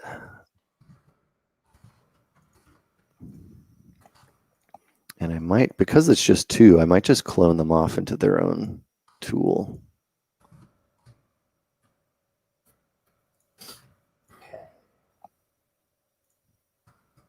Just so I don't have to deal with all of my other stuff that's in there. I think we're about ready to start welding. Oh, okay. Let me clean this up, and then we'll get this guy going. Okay, so to pose them up, I had to merge the skelly in there. Mm-hmm. But now I want him out. I have to. Okay, just checking split hidden. There we go. All right, so I've got the guy. He's now posed up. I'd say about as dynamic as I want to make him.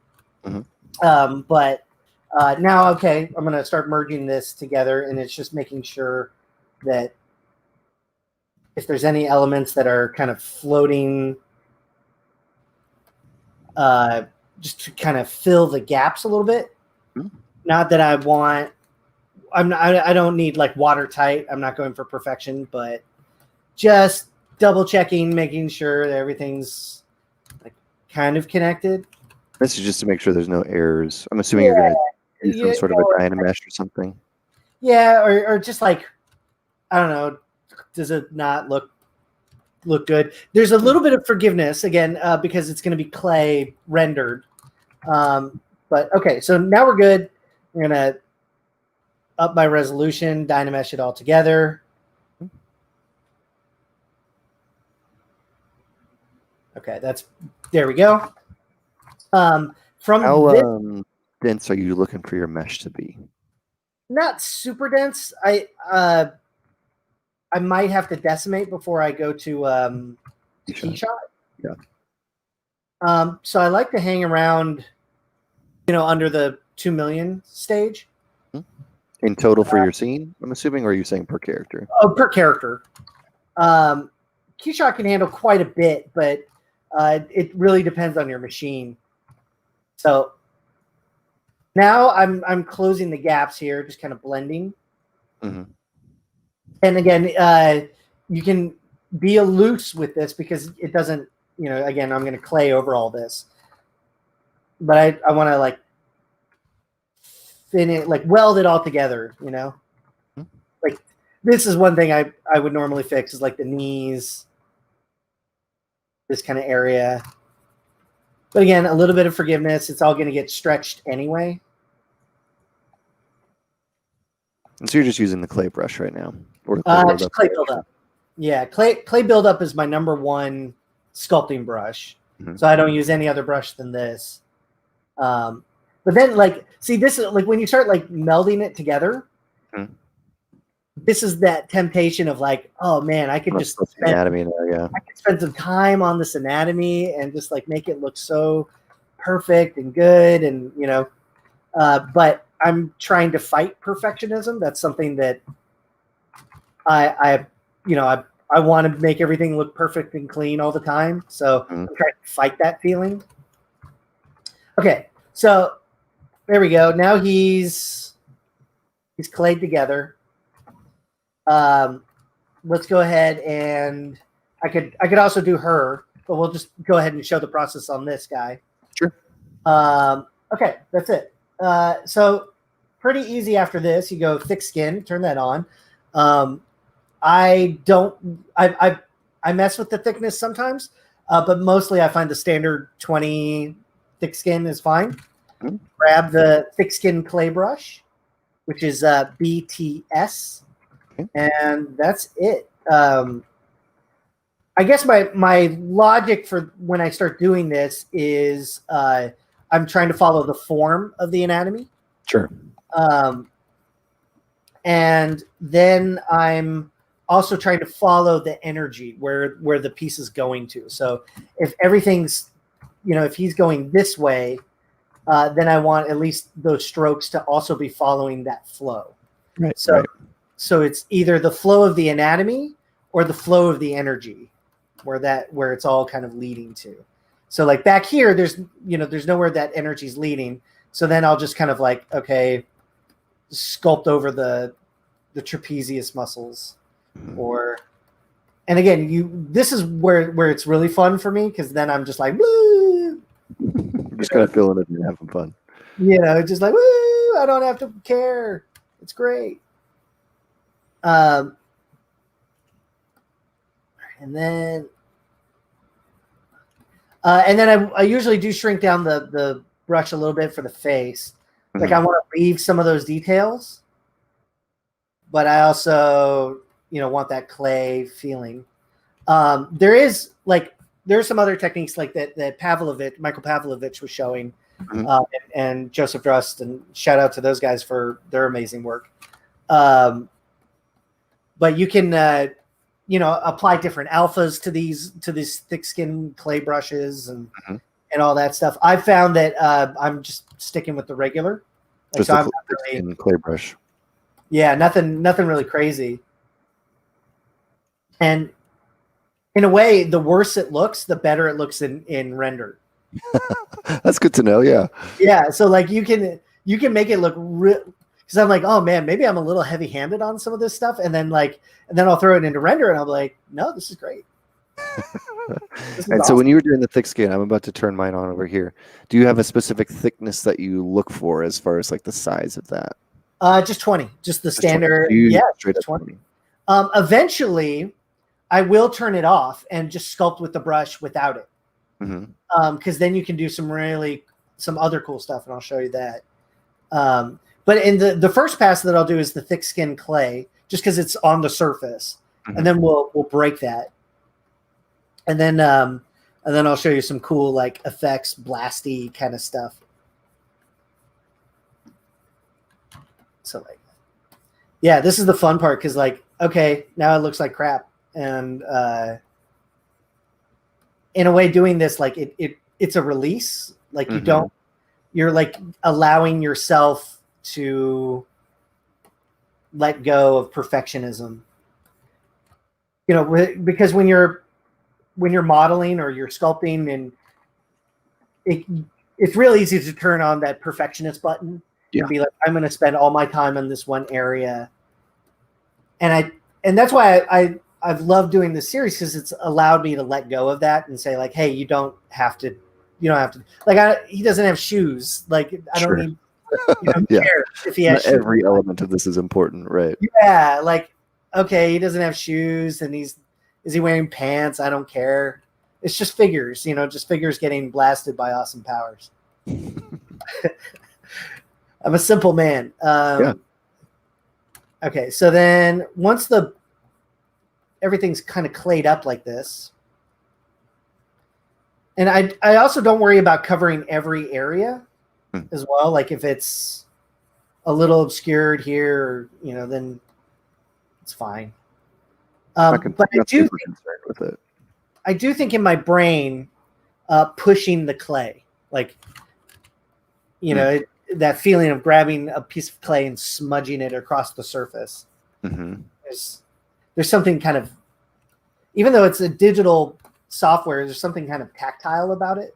It's weird. I've used it a little bit, and I think as I'm progressing with it a little bit more, it is kind of you're wanting to like for me, I'm just like trying to make larger strokes on like larger planes, and like kind of you let the form it speak for itself rather than trying to smooth everything else, or like there's this sort of, I don't know what the right word is, but you're kind of allowing it to just be the form and allow for those imperfections to be there, and almost in a way like encourage them to be there. Good happy accidents. Yeah, exactly. Okay, so then let's say I've clayed over the whole guy.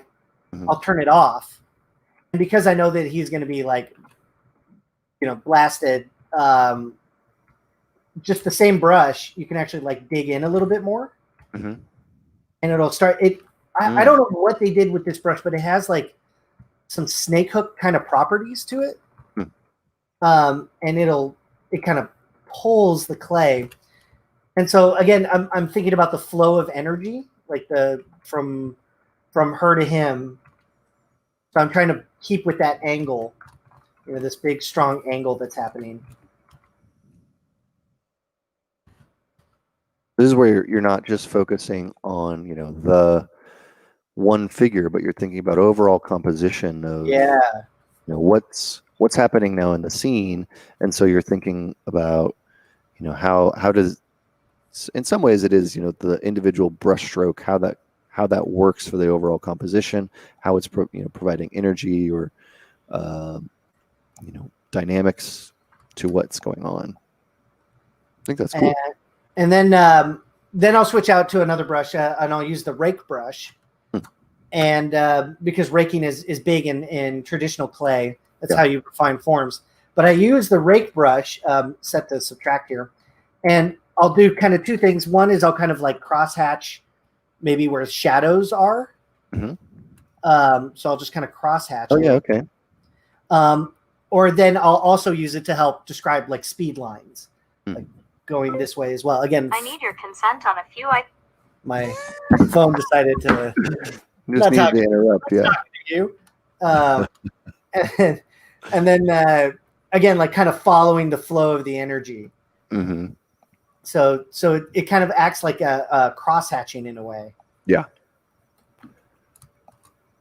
Looks like a couple questions about GPUs. What kind of GPU do you have? I have a 2080. I don't know what you have. I had a 2080 and it went bunk, so I'm on my 1080 at the moment. There you go. But I'm going to fix it. And looks like Kyle Brown is here in the chat, or was. Kyle Hello, Brown. Kyle. I just started Kyle's class last night. Oh, awesome. That's one of the advantages of being a Gnomon instructor is I get to take classes, and and I've been doing that now is kind of like taking a class every term and just, kind of picking up new knowledge. What are some of the, so you're taking Kyle's now. What are some of the other classes you've been taking?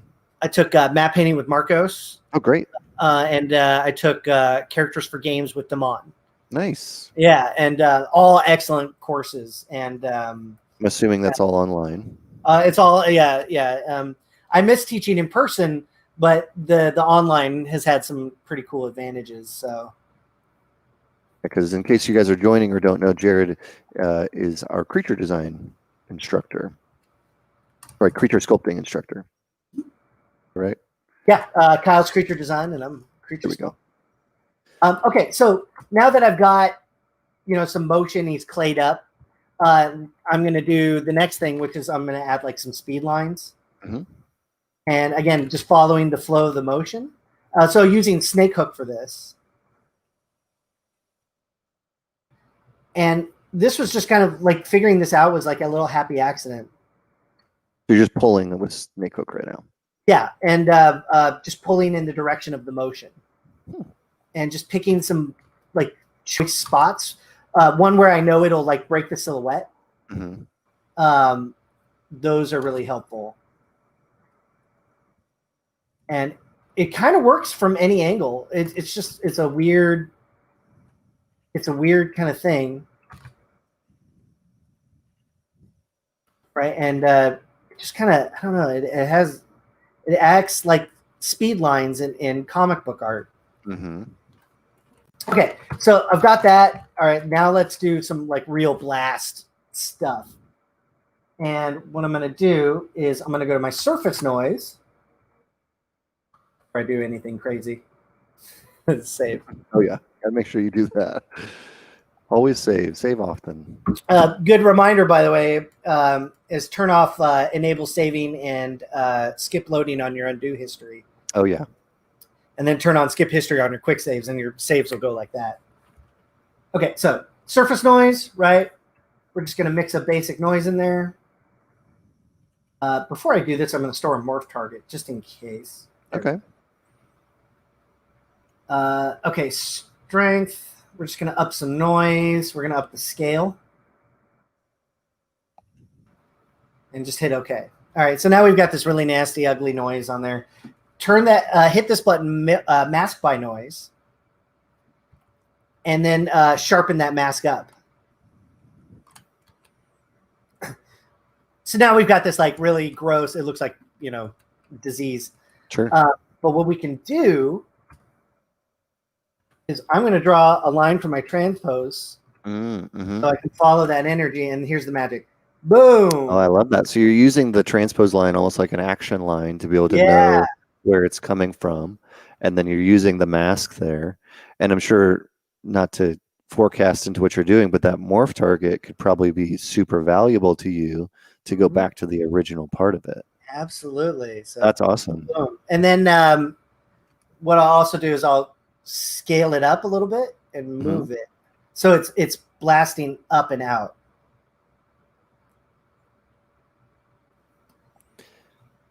Like that. Okay. I don't know if this will work. So what I'm going to do is I'm going to clone it just in case. Just in case, sure. Yeah, always for the just in case. Yep. Okay, so now we've got it. It's pretty blasted apart. I accidentally. That was bad. It's going to blow up. It's going to crash my machine. I heard a little static, so we'll see how Jared's machine handles that. No, it did fine. Oh, you're good. You're fine, yeah. Held together. Okay. Turn Dynamesh off. And then go back with the morph brush, and we can kind of pick and choose areas that we want to kind of hold to. And that'll kind of restore all of that. And I didn't want to go. I actually didn't want to go too far with this because I actually like everything kind of as it is. Mm-hmm.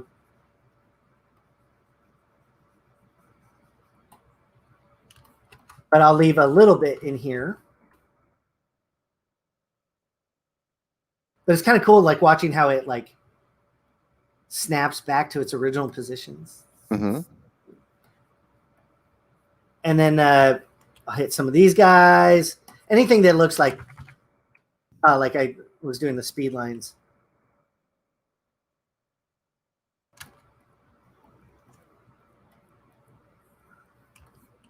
Just bringing back the human form just enough.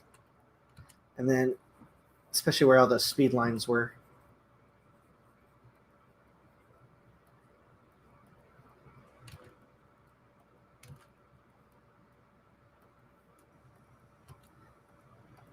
And now just tapping back, tap, tap, tap. That's how I get like blasty effects. That's very cool. So kind of utilizing, it is using the surface noise basically to generate your mask, using your morph target to be able to maintain some of the previous sculpt. Very cool. And then now you just basically treat it like clay and you just start sculpting on it again. And now you have that skeleton under there, which is awesome. So you can kind of expose some of those elements.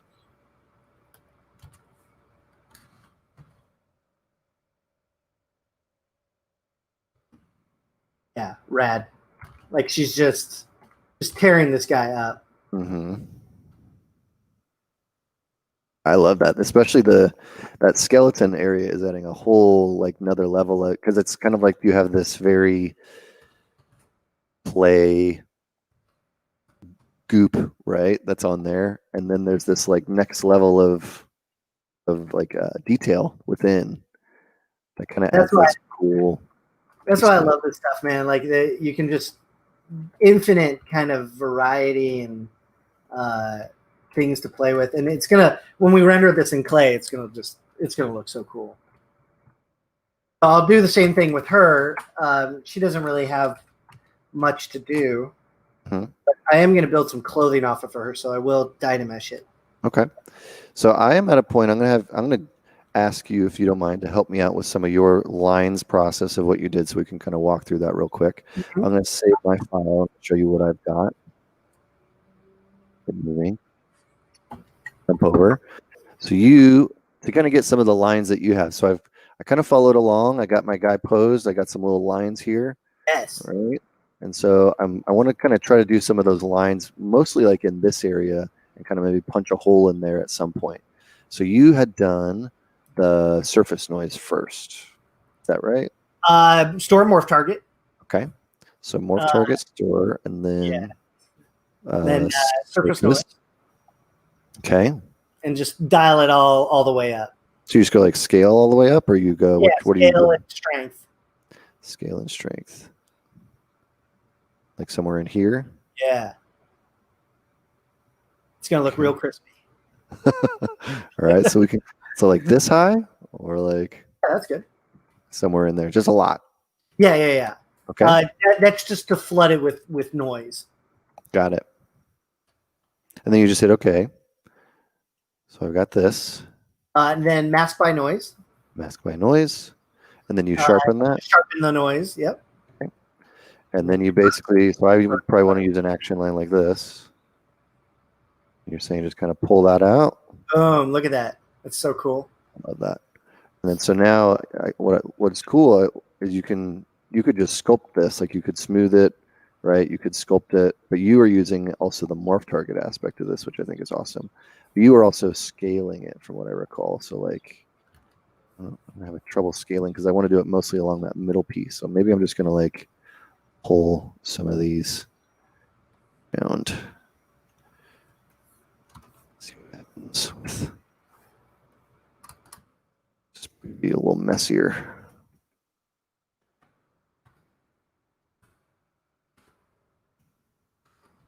See what happens.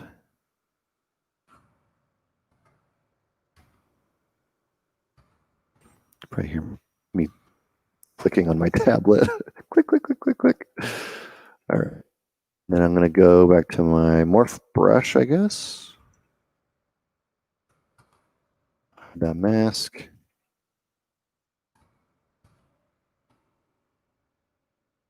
Keep some of the face there. I like some of this little, just the texture it's creating too. Yeah, there's some happy accidents from that. That's cool.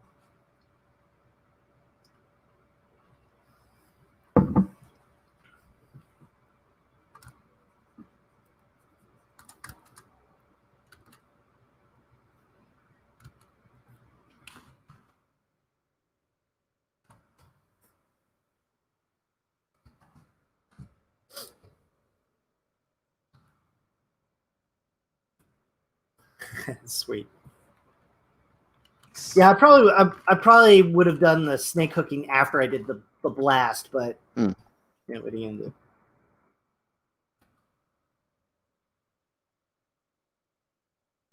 Now, let's say I wanted to, because I saw you do this on a couple of your characters. If I wanted to punch a hole in the middle of this, what way would you go about Yeah, that? Dynamesh? I do, yeah. Yeah. Just add a negative subtool in there, and then Gotcha. and then So you can actually start like splitting it apart and grabbing pieces. It's always better to have things in the air split apart so we can see through it, around it, underneath it.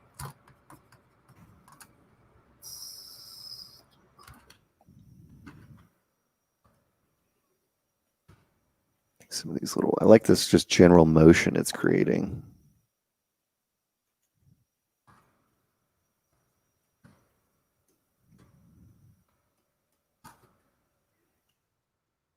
A lot of these little things in here. So it really just roughs up the surface like quite a bit. I like that a lot. It takes away the need for like perfectionism. Do you ever use the Sculptress Pro features for this stuff? All the time, yeah. Yeah. I haven't really covered it, but yeah, all the time. Because sometimes you might have to erase stuff away, and the Sculptress is the only way to do it.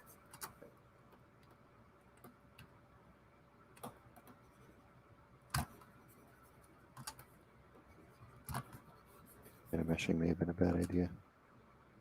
It kind of creates like a, if you dynamesh it almost, I mean, it does have like a more. Do you have blur turned on in Dynamesh? Good idea. Do you turn that off? Turn that off. I never use that.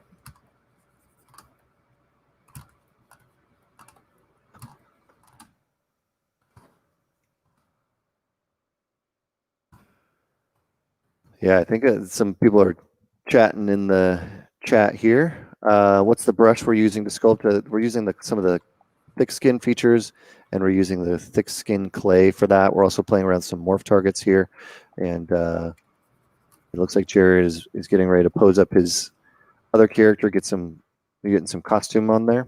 Yeah, I think I'm gonna put a jacket on her. Cool. Getting under the booty. I was debating like, okay, do I put pants on her or anything like that? And I might just sculpt them. But like you can see, like the anatomy and the stomach is not great. Like but it doesn't matter because it's again more about the dynamic energy. But I think because she's already got like the hair, and I think a jacket would help. Or a cape. What do you think would look better, a cape or a jacket? Cape would be dynamic. Capes are definitely dynamic. Have you used many of the dynamic simulation features for this kind of stuff? I love it. I love it so much. I think we'll do a cape. Sure. Right. Capes are cool. All right. So with that, and you can see that I also clayed this up and added some speed lines, just kind of. One thing is I'll do speed lines kind of in the opposite direction. So like she's going this way, like if her foot's coming back, like she's moving forward. All right, let's give her a cape. We'll just take a plane. I love all the new dynamics features. Every time ZBrush comes out with a new feature, I'm always like, oh man, how do I use this? play with Yeah, this now? that is definitely something I'm always trying to figure out as well. Like, ooh, what possibilities exist in my brain now? what can I do now? Okay. Coming up with a basic cape shape. And then apparently what you do is you store a morph target on these things, and that's what helps them hold their rigidity. Ah, okay. And you don't really need to do the dynamic simulation, the falling simulation, unless you really need it to like drape over something. So what I'm going to do, we're going to turn on our dynamic subdivision, a little bit of thickness. Hi, thickness. Not too thick. Actually, thickness in this case is not bad.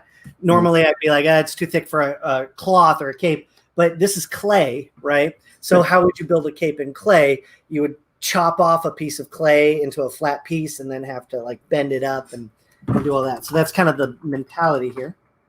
We'll mask this off, and we'll go to cloth hook. And in the dynamics, I don't really need to set that to anything. It's going to merge volumes. I'm going to set the firmness up a little bit, and then the gravity strength down to like 5, and that's probably it. And then once you have cloth hook on, like normally they're these little errors. I'd be like, oh, this is no good. I have to fix the geometry. Again, it's clay. I don't care. Doesn't matter. Right. We don't need to worry about it. So just trying to get some pipes in there, some up and downs.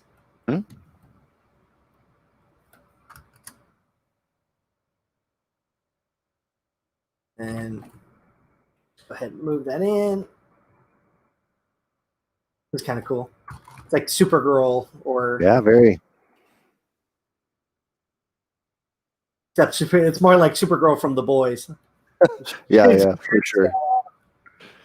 I'm so glad for The Boys because that finally gave me an outlet for my violent superhero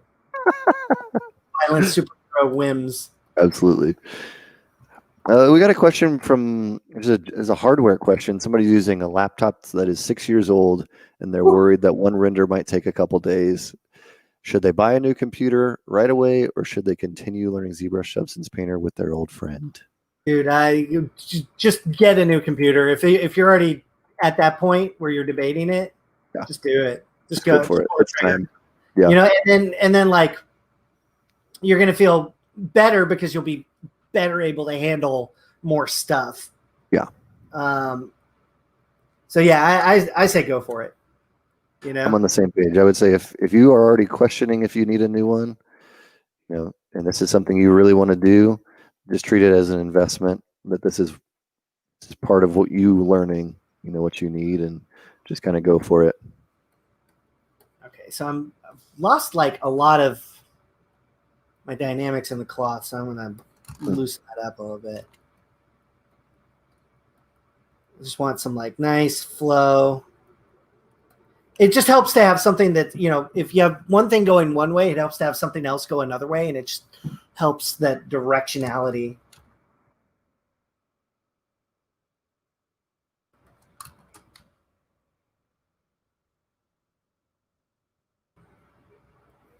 Great. There we go.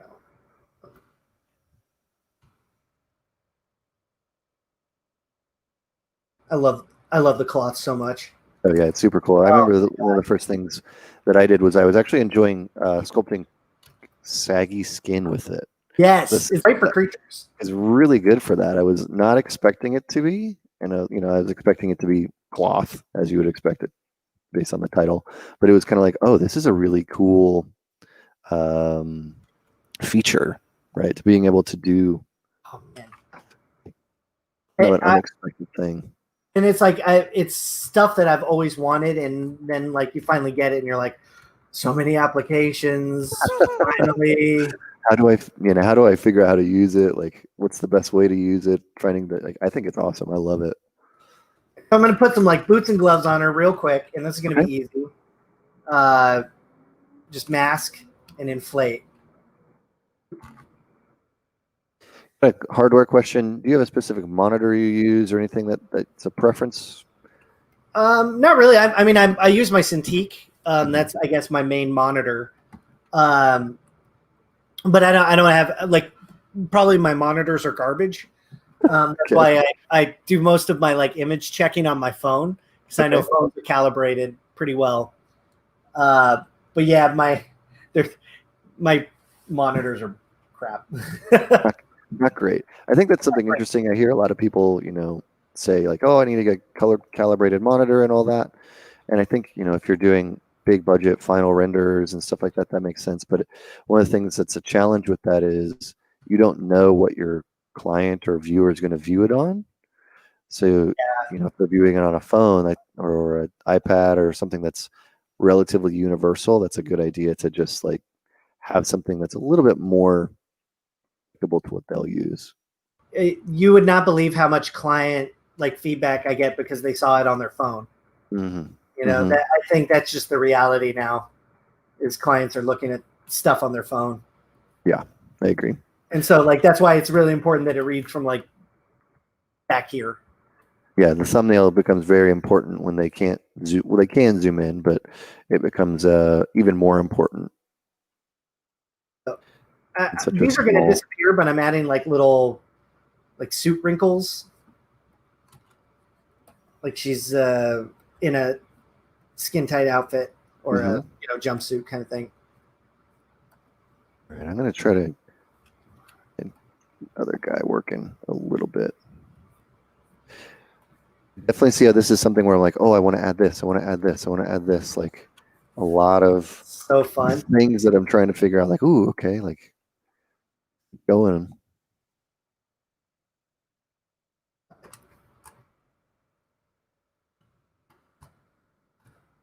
All right. And then now she's ready for clay, I think. Yeah. Lower. And turn that on. How are we doing on time? We got about an hour left, 55 minutes. Shoot. We got. I was like, man, I'm going to. Got work to do. Like, I better hustle. That's how fast, like, I do these now. Mm-hmm. That's part of your process, right? The whole point is that you've kind of developed this so that the speed, you can do these quickly. So you don't have to spend a bunch of time every time. It scratches a very specific itch, and I'm sure I'm going to get bored of this at some point and like, okay, now it's time to take my time and do some really, refined, detail-oriented, yeah. But for now, it's really scratching that like speed and dynamic anatomy button or itch that I've got, which is nice. It's nice to be able to like do something quick, and then you're like, oh look, what one thing that I did do, which helped me get better is I used to do. I don't know if you ever did this, but postmortems on your work. Yeah, like where you sit and you're like, how much time did I have for that? Like, did I really get what I wanted done? Mm-hmm. Is this as cool as it could be? It's good to sit back and critique though and evaluate and see what you could do better next time. I think that's just healthy. I think it's also part of being an artist is critiquing yourself. True. So, it's healthy. Yeah. But there's also like not healthy self-critique as well. There's definitely the destructive level is another whole level of it. Yeah. Oh, I never turned on thick skin. Whoops. Oh well. We got a question. Got a question that says, "Does Gnomon School teach Blender?" We do not currently teach Blender. No, it's definitely a conversation we've been having. A lot of people are asking about it, but right now, the bulk and for a long time, the bulk of Gnomon's curriculum has been around Maya as its main 3D package because the industry as a whole tends to use Maya as its primary software package. But we are definitely thinking about it. So know that it's something we're considering because we hear people using it all the time, and especially in the concept art scene, seems to be a very popular Yeah, piece of software that's coming up. it's great. I mean, there's a lot of really amazing things about it, but it's still not industry standard yet. Right. But it is a powerful piece of software. Yeah. We got another question. Right now, obviously we're not concerned about animating this model, but they were curious how would you do this differently if you were going to make this for animation? Like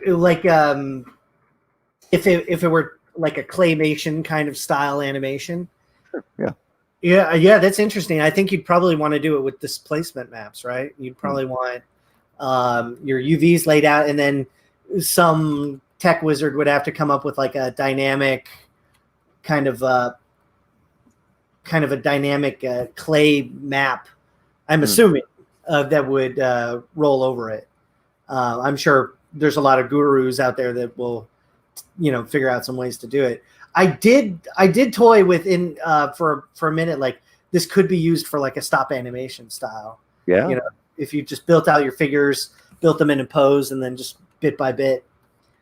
Not sure how easy that would be, because that would be that would be a lot of work up on top, but that would be really cool. So I mean, I don't know. What do you think? Like for production, like animation? I don't know. I mean, I think in general, if you're going to do production models, what we're kind of doing now is more for illustration, for concept, for getting ideas out, maybe even for visual development, right? But I think you would approach this. This would be a very early phase of what we're doing if you were going to make this for production. This is like to get an approval to say we should move forward, and then if we were going to move forward with something like this, it would be a much different process of UVs and proper topology, and like you're saying, how are we going to display this in a way that seems to make sense? And it would just be a very between the frames as the clay moves, like a digital claymation would be really cool. And I've seen some experiments in Blender that are like that, which are really, really cool. And I think we'll get there. I haven't really had any clients ask for this kind of work yet. I don't know if it's particularly helpful in terms of a production. Like I guess maybe if you want to dev out some ideas for a power, what could it do? But I'm not sure if this is quite as helpful for production. But it's definitely like good for ideation and just expressive sculpting. It has a God. I tell you sculpt this even without the thick skin turned on, and it just feels like butter. It's just so smooth, and just being able to go like that is just so cool. Yeah, it's definitely awesome it's the first time when this feature came out, it's the first time that I really felt like, okay, we've always talked about how ZBrush is digital clay and you're sculpting in clay, and that is true. But this is the first time where I'm like, oh, this is now feeling. It feels like clay. It has the feeling, and that's what's new. And I think that's what just really got me excited. And it just ended up becoming a whole thing. Well, the stuff you've been doing is obviously very inspiring. I know you've been getting a lot of comments and stuff like that. So I'm super happy that you said yes to hanging out and sculpting some stuff on stream. I was like, this would be super fun to explore and just play around and also kind of see how you're doing it. I'm glad you asked, because I do have wanted to share like what the process is. So I'm having a blast, and I hope everybody else is too. I'm enjoying it. I'm in the middle. As you're kind of claying up your character, I'll show where I'm at, which is I'm starting to clay this character up. So I'm kind of just going through this area here, getting this. I'm playing around with the skin as well and trying to figure out like how much of this do I want to maintain, I guess is a good question. Like you were saying, you're following the flow of the anatomy, right? So I'm trying to like, maybe I'm trying to treat it almost as if I was sculpting it in clay. And yeah, like in a way you're moving backwards in time, and instead of like forwards where you're refining it, in a way you're kind of like stepping back. That's rad.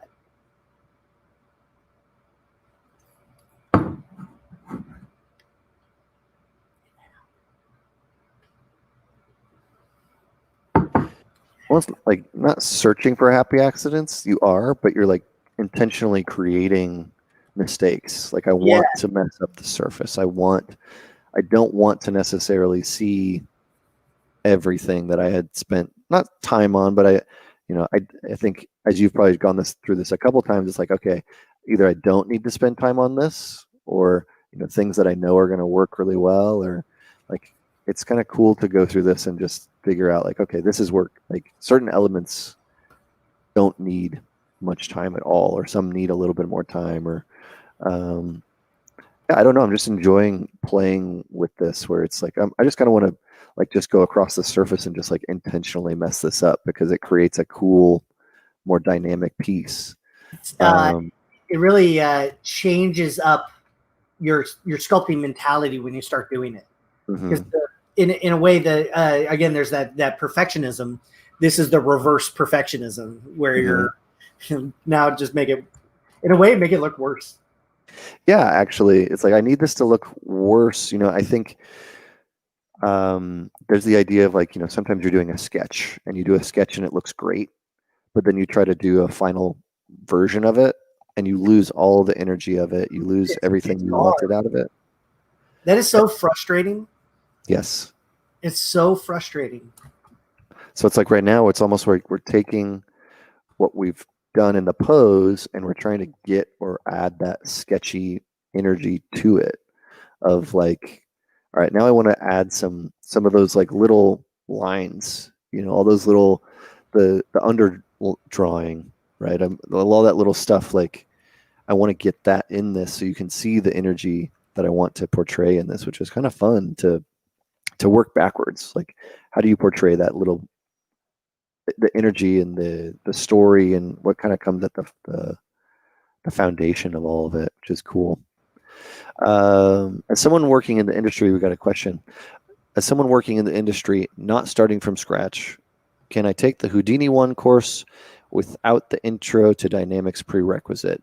That is a good question. I would email our ETP or professional training email, and they can help sort you out. If you kind of have industry experience that is already enough, to kind of qualify for that prereq, there's a good chance you'll be able to just take the Houdini 1 course instead of having to follow the prereqs. So we just kind of want to make sure that everybody who goes into our classes is at a level enough where they aren't going to feel overwhelmed and they're going to be ready to take the class. So if you email or get in touch with our admissions team, they can answer your question, Kevin. Good question, though. Thank you. All right. We have a not new, about a year and a half old, but the state of California has a program called ETP, which basically is subsidized training from the government, from California government, where you can take free classes. So we've been having a lot of professional artists joining in our classes, which is awesome to be able to have pros and students who like Jared and myself, when we started Gnomon, knew very little about 3D, kind of all in the same classroom, which is cool. All right. Close on the. And you said you just use a smaller brush size on the face very often. Yeah. I'll shrink it down on the face and get bigger as I go broader. Because it does feel like you could definitely mess it up, but I think it's that kind of maybe that's okay. Somebody was asking if one of the characters could have a sweet mohawk like you have. I think I can fulfill that one if you want. I'm glad you think it's sweet. My wife was like, and then I don't know, and it ended up sticking and working. It's quarantine. I had to do something. I was bored. Hey, you got to do something different. I was so bored. I was like, well, having a complex hairstyle will make it easy. Yeah. What's something you've been doing in quarantine that's been keeping you busy aside from complex hairstyle, or that's entertaining you? Exercise. Exercise. Good call. Yeah, I mean, like it sounds uninteresting, but like when you're sitting all day every day, you gotta find some way to be in your body. Mm-hmm. So I get anxiety, like everybody, and so what I've done is I turned my anxiety into jump roping. Oh, nice. So every time I'm like, panic attack, run outside, jump rope, it's all gone. Okay, better. And then I sit down and I like have a minute. Yeah. As I'm sure people are learning, I'm high energy. That's good. I think that's great. I mean, it's nice to be able to channel that somewhere, right? It's got to go somewhere. Otherwise, it turns into, oh my God, I'm horrible. I'm not creating.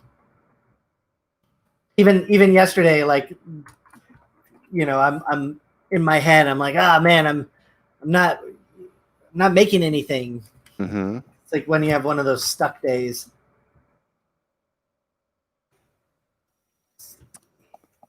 All right.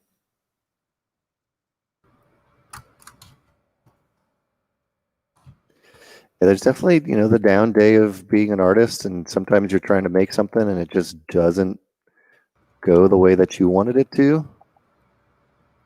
You know what? I'm just off today. I'm not making stuff the way that I was hoping to. It's important that you show up, though. That's the difference. Is like, even if what you create is not what you wanted, you're showing up and you're sitting down every day and doing it. Like, that's why I don't believe in motivation anymore. Like, I have to be motivated to work. Mm-hmm. No, I don't believe in that anymore. It's because it's a discipline. You have to sit down and do it every day, all day, to get good at it. And it's like playing a guitar, piano. You don't know the keys, you don't know the instrument, but over time, you keep practicing. You sit down, you're gonna make something cool. Absolutely, I agree. I'm trying to figure out speed lines, action lines for my pose, where it's like these ones. So do you do the general action, or are you doing like the individual limb? Like, what if I'm putting action lines, like what I be doing this way? Probably or what I be doing, because most of the energy is coming from the foot.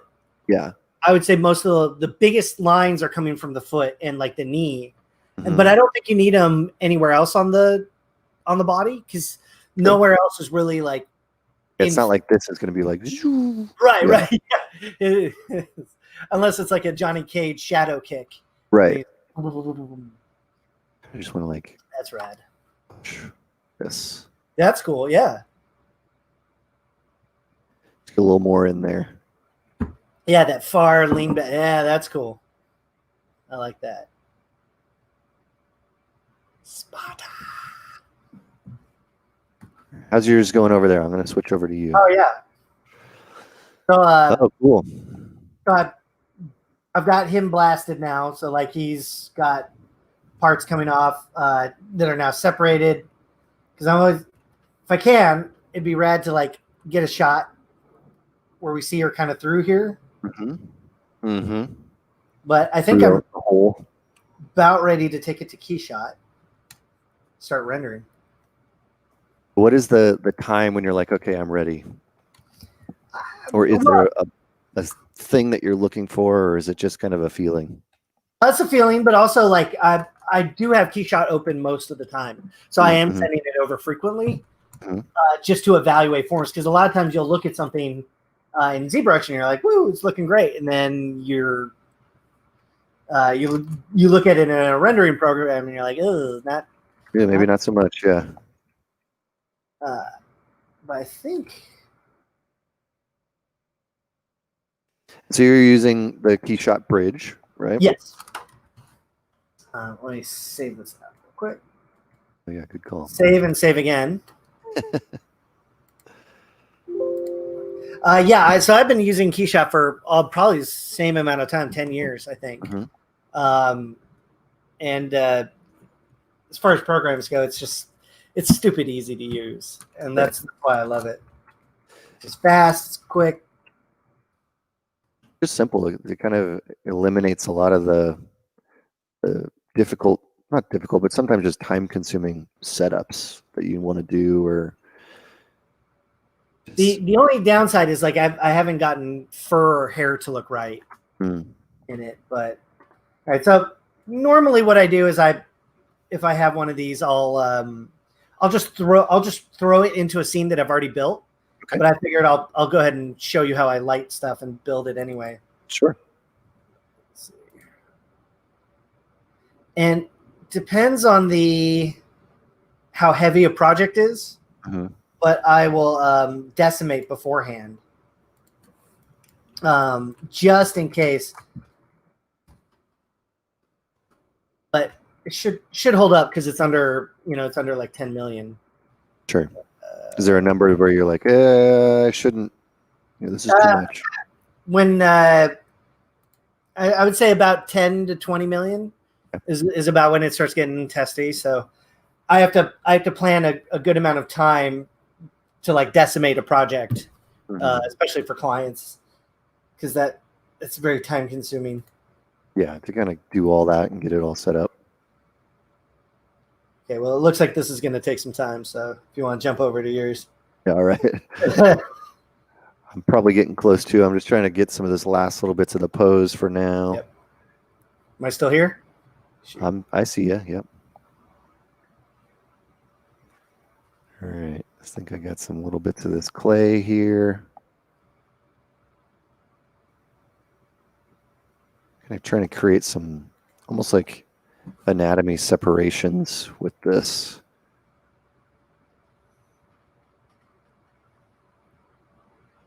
A little bit of autosave. Definitely want to get some sort of like a splashing effect out of this guy. What would you do to do that? Is it just bringing, like, to kind of get some stuff in this area? So what you do is duplicate the guy. Okay. Duplicate your whole guy. Okay. And then kind of move him out and over. Yeah, like that. Now just like lasso select the big chunks.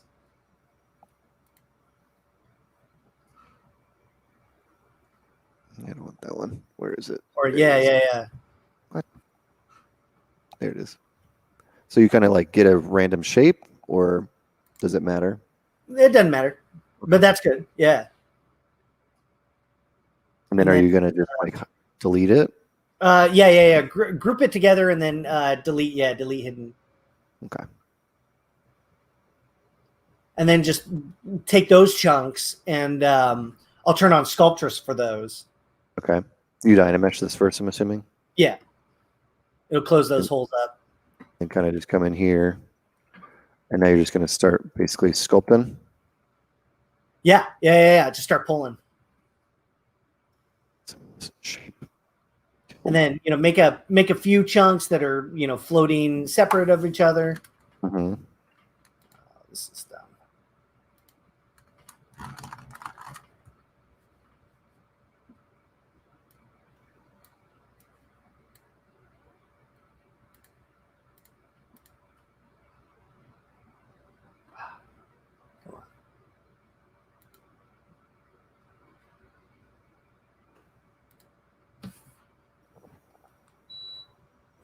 Question from YouTube.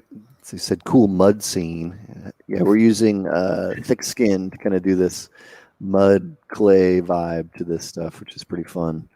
It's very clay-like. It does really feel like you're just kind of messing around and just exploring. I love the Sculptors Pro feature where you can just kind of smooth this stuff. It's like disappears. Nope.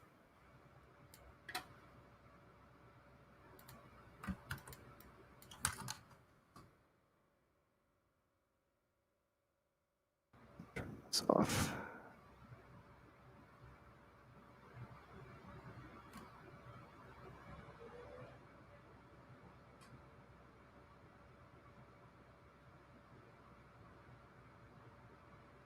I'm going to use that clay thick skin again.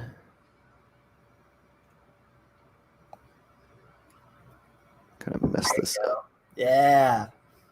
Now it looks like chunks. Geo in there too, maybe.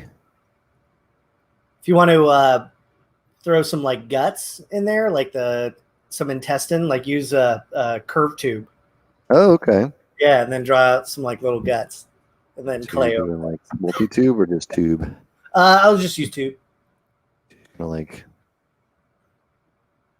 Yeah, like that.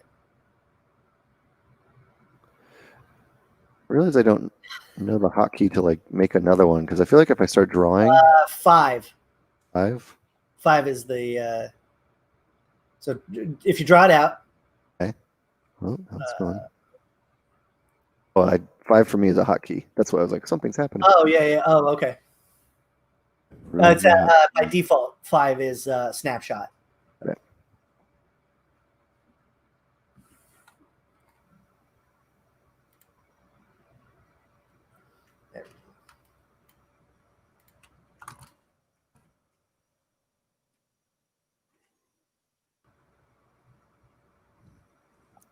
Stroke. I usually just do curve functions delete, and then we'll do thick skin. Did we have that on already? Yes.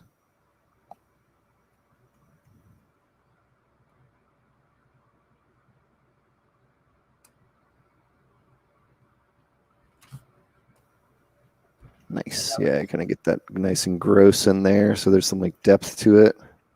And then duplicate it and give one that's like really far away. Like way up here. Yeah. Like that. Spiral brush is also really good. Oh yeah. That'll I throw. can see that being super useful to like create the whole thing. Would you like do like this kind of a thing to it? Yeah. There you go.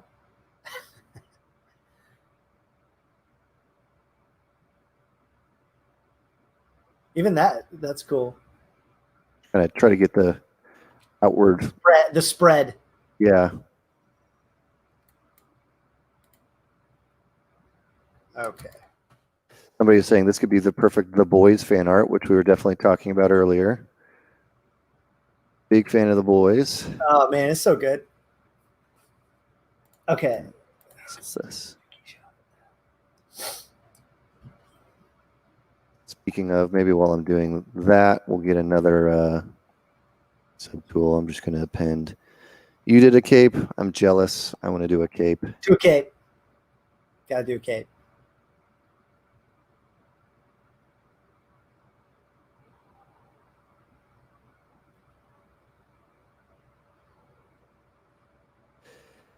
Everybody loves a little Homelander. It feels like Homelander just like kicking a hole through somebody.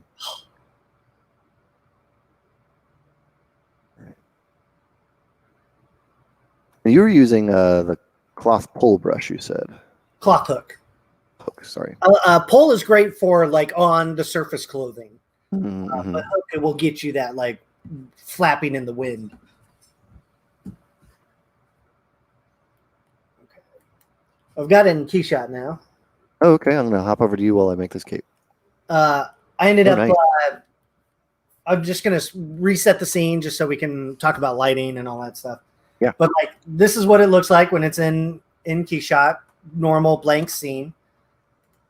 And all I really have is I use old Keyshot aficionados will recognize this this environment. Mm-hmm. It's like classic Keyshot environment. You know, this guy goes all the way back to the beginning. But what I do with it is I just go to the HDRI editor and then I'll blur it. Mm-hmm. So that gives me a nice blurry background. And then I'll just like lower the brightness.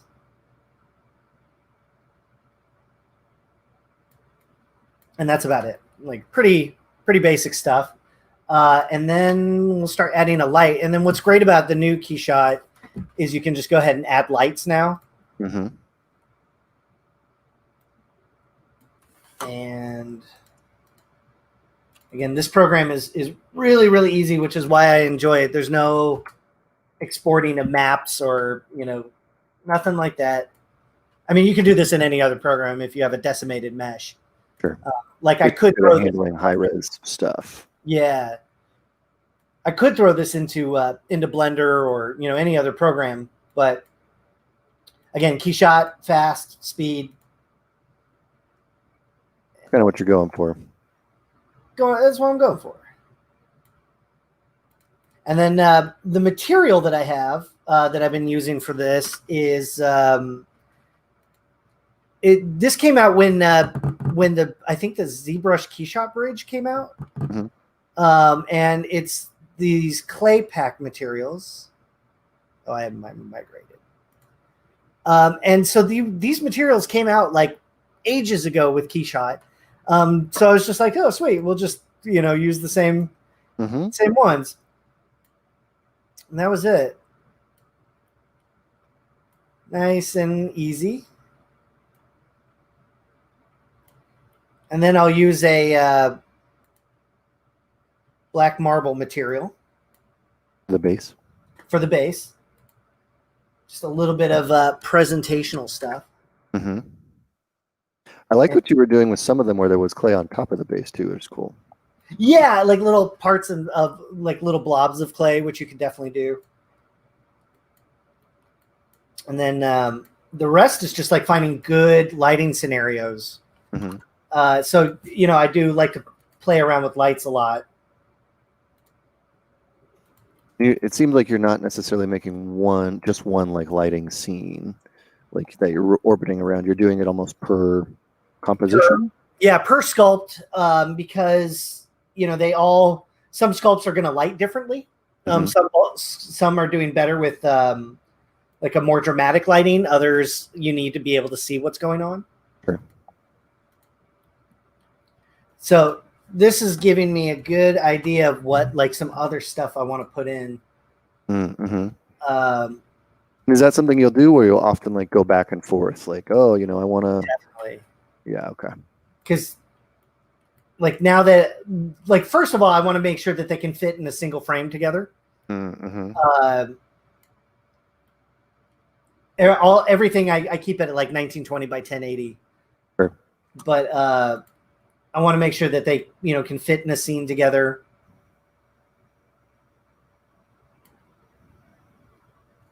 There. Right? Like, are the angles cool? Are the angles working?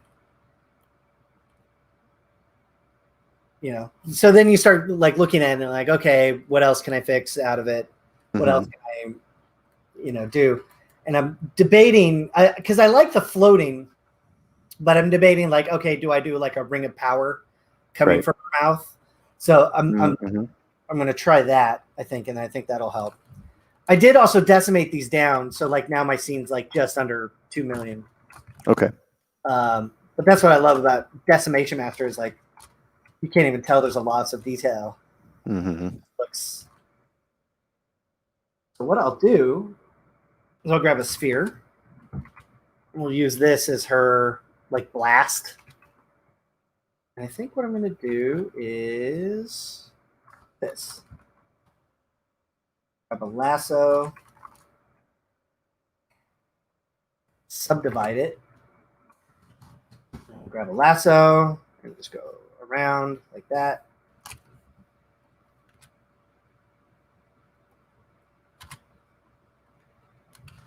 And then we'll do another round like this where we grab that. Maybe we'll split hidden. Oh yeah, cool. Effects, like the effects sculpting is a little weirder because it's a little bit more abstract. Yeah, it does seem like, you're just trying to, at that point, you're just trying to create like a shape. A shape, yeah. Like I'm It looking kind of for has a shape. it kind of at least has like the basic, I don't know, basic shape that you want to create. Mm-hmm.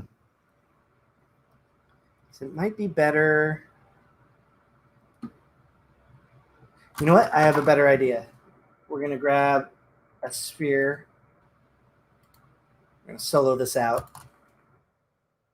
This is also a part of like the experimentation, like where can I try stuff? Mm-hmm.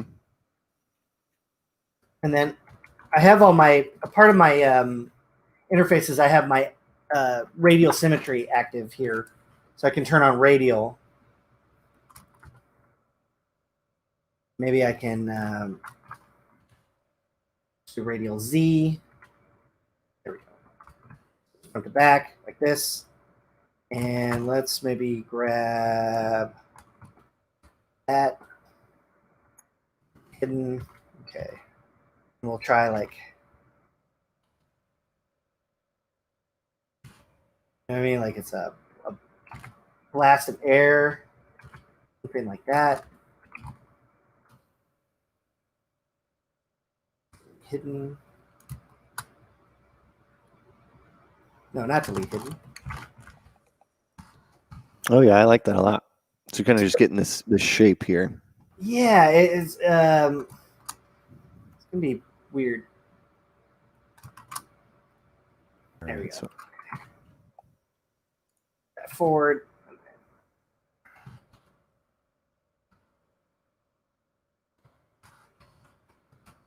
And maybe we try that. I don't know if this is gonna work. This is like, well, that's honest though. That's good. but like this is also how I experiment. You know, like okay, maybe we try that. Blasting 3 puffs of air, and maybe it'll work. Maybe it won't. You can also use sculptress with these, and like chew away the edges. Oh yeah, that's cool. It does leave you with junk geometry, so just be careful. Like you'll get these little floating bits. So if you do that, just merge these together. Merge down. Okay. If you do this, make sure you like auto group, and then select invert and then delete. So if you get any of those junk pieces of geometry, that'll. And then now let's try it.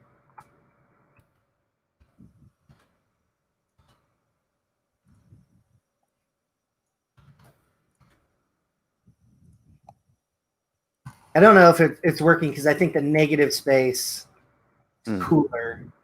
Oh right, yeah. You know, it's cooler to get in your mind what's happening, but yeah, I think the negative space is cooler. But all right, just so you know, Jared, we got about 20 minutes left. We're doing great. I was going to start another one. I'm working to get myself in Keyshot here. I'll show you what I got in a minute, but I'm going to get another little piece on the ground. I want to get some of that clay on the ground. I think that's a cool element to that.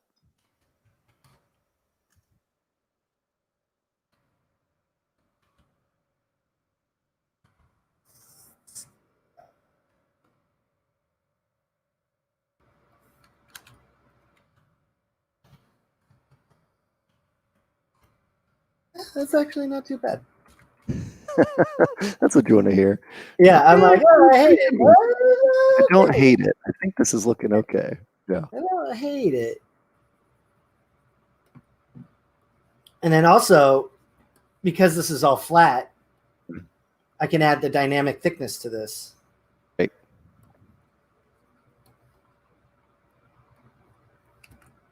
Let's see.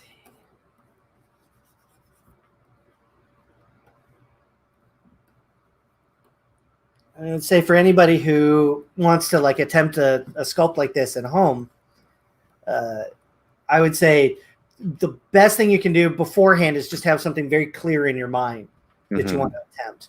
So when I'm doing these, it's because I have a really serious flash of inspiration that I have to attempt. And I find that when I'm trying to attempt these and I don't have a clear idea, that's when it starts going wrong, or when when I start getting frustrated. Because I was starting one last night, and I'm like, oh man, I gotta make something, right? Right. Well, I was trying to force it, and it wasn't happening. I was fighting it. So this one, I knew I was going to do for this. Like I very clearly knew, I want to do this for the stream. But when you're just out there on your own and you're trying to figure stuff out, it helps to have a very, very clear idea. Because with infinite possibility, you can just mess around all day. There's just too many options at a certain point. Yeah.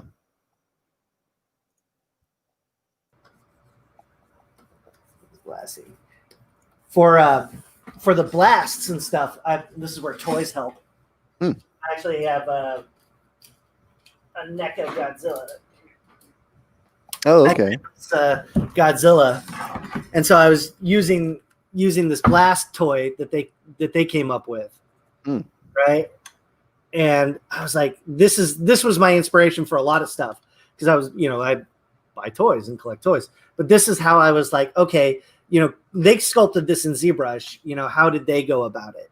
And that ended up being really helpful. So toys, collect a lot of toys. Yeah, it's helpful. Buy toys, buy all the toys. And then I think let's see how it looks, and maybe we can play with some elements here. And then this guy and his skeleton can get. Oh yeah, the skeleton is merged down. There we go. Okay, so now everything's just as few objects as possible. And let's try switching that line of action here.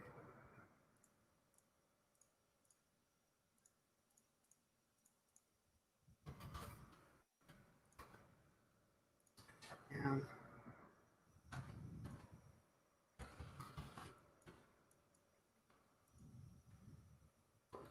right out of her mouth. That's pretty cool.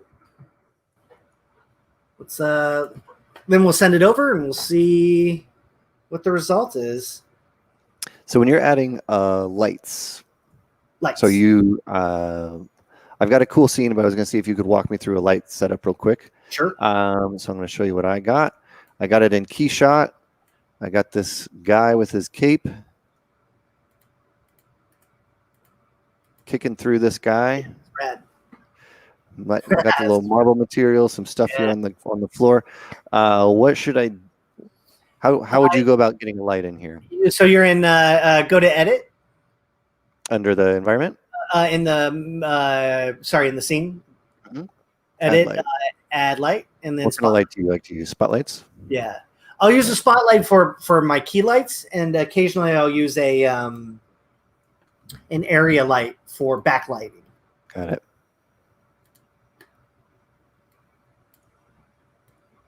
So I'm assuming it's in here. Nope. I haven't played with the lights here in a long time, so I'm trying to figure this out on the fly. They've got much better, much faster. So, okay, you're in the environment. Double click on the light.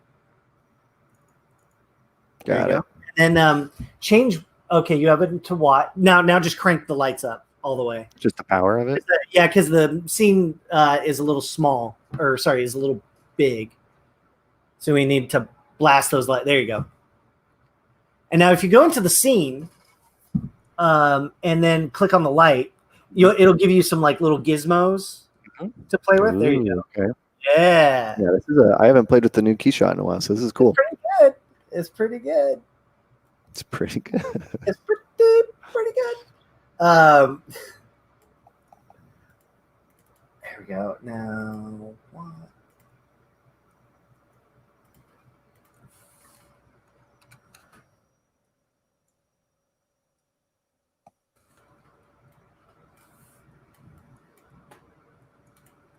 My computer is not loving what I'm doing right now. I can hear it. Not struggling, but it's definitely like working. We're putting it to work right now.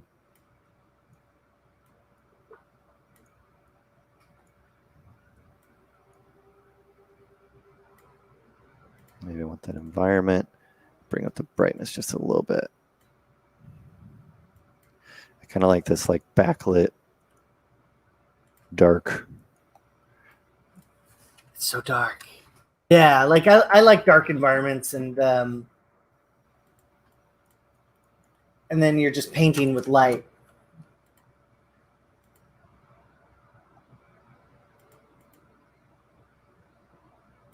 Let's hop over to you while mine does a little bit of render time.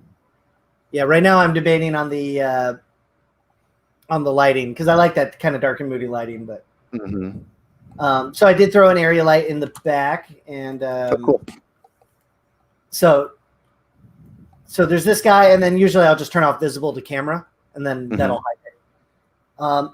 And then as far as like last presentational things, what I'll do is I'll turn on ground reflections, and then I will turn on global illumination, so we get that bounce light. Sometimes ground illumination, but I usually don't like that. And then in the image settings, there's denoise, which I'll use a little bit of bloom. Bloom should be really small. It's not something you really notice. You don't want to go crazy on your bloom. Yeah, and then I will do a vignette just because vignettes are rad. Sure. And then maybe like a touch of chromatic aberration. Again, too much it's gonna make your viewer sick. Right. So not a lot of that. And then sometimes I'll drop the gamma just a little bit. And that's pretty much the enchilada as far as presentation goes. In Photoshop, I will add noise in Photoshop. Just a little bit of that. And I do think and then once you're in Keyshot, don't hesitate to move stuff around. Just to make sure that you're getting a more, dynamic piece. So if I need to, I will kind of move stuff around. And then when it comes to and then when it comes to like finding camera angles or stuff like that, I do play a lot with cameras on a piece. So first shot I do is really kind of like, here's the standard profile shot. And let's turn on my children sources. Let's move this guy.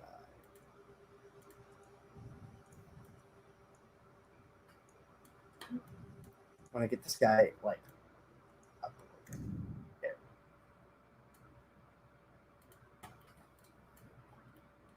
Just a standard kind of like, here's the profile of the final.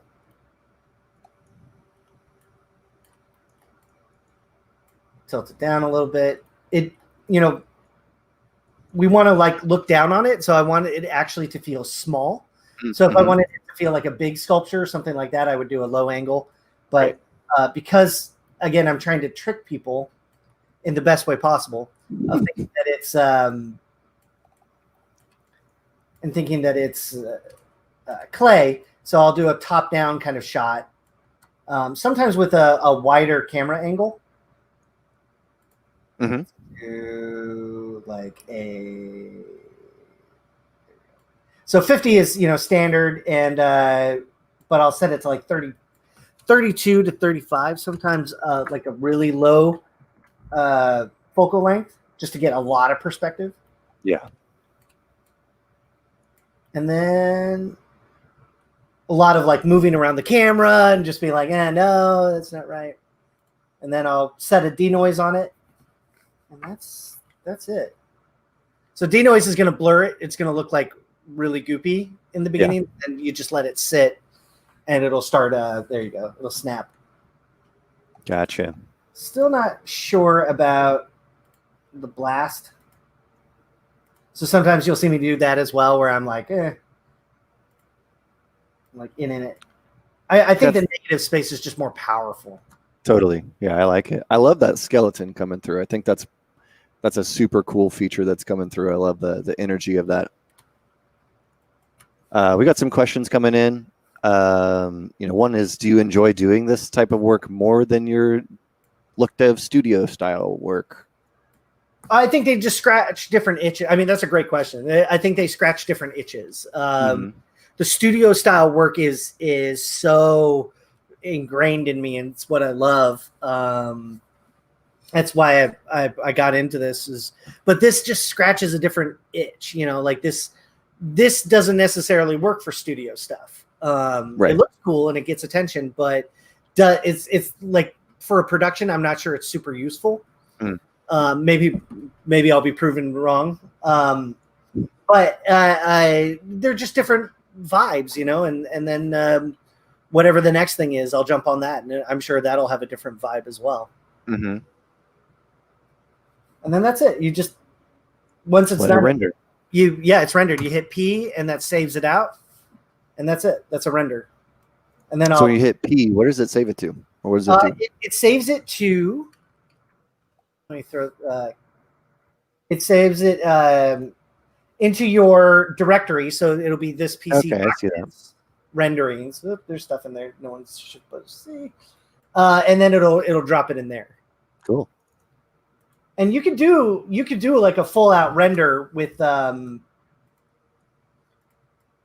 you can do a full render with huge frame numbers and all this stuff, but I found most of it I just need just a standard screenshot essentially. Mm-hmm.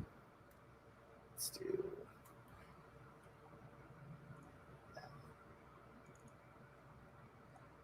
and this is the most fun part, I think, because the rendering part. Yeah, because then you're just like, now we wait. And here we go. And then you look at all the mistakes you made. You're like, this. Perfect. I don't like this part. I do like this thing. This is okay. But I mean, then you look at it and you're like, wow, it does have that. It has the energy. It's got kind of what I'm going for. And then that looks good. Snapshot that. And then I always love, if you can have an angle, a down up angle, just as much. Mm-hmm.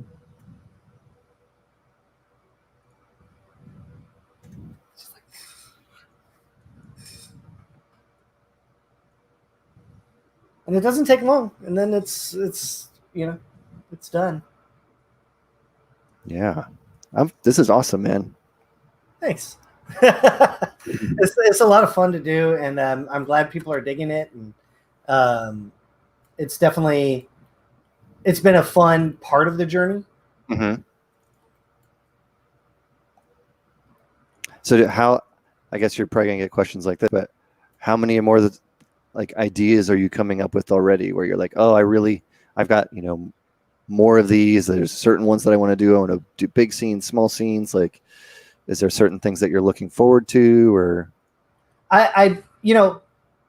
It's weird because I was like, oh man, I don't know how much more I have of these in me, like how many ideas I've ripped through already.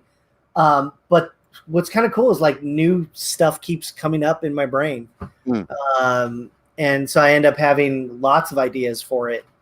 And I now that I've got a female buck that I've built, I'm just going to keep building out that library of stuff.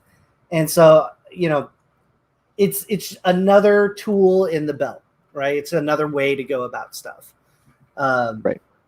And I'm sure, and I'll keep doing it until I have a different itch that comes up and I have to scratch it. But I mean, it's just a lot of fun. Yeah, I was gonna say, just doing this with you, I could see I could do a bunch of these. This is really fun.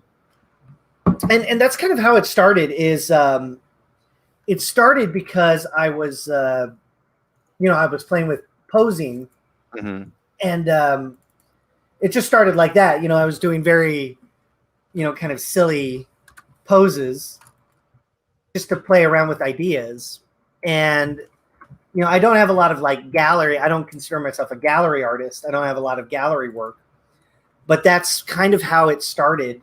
Was just okay, I've cut up this figure this way. How do I get some dynamic poses out of it? And it just kind of evolved from there. And it just, the human figure has so much variety and lessons that it can teach you. Yeah. So it just became a really cool way to study. And here's another one. This is one that I started and didn't finish, but interesting. Yeah. Crunching him down. So I'm gonna have to finish this one. Totally.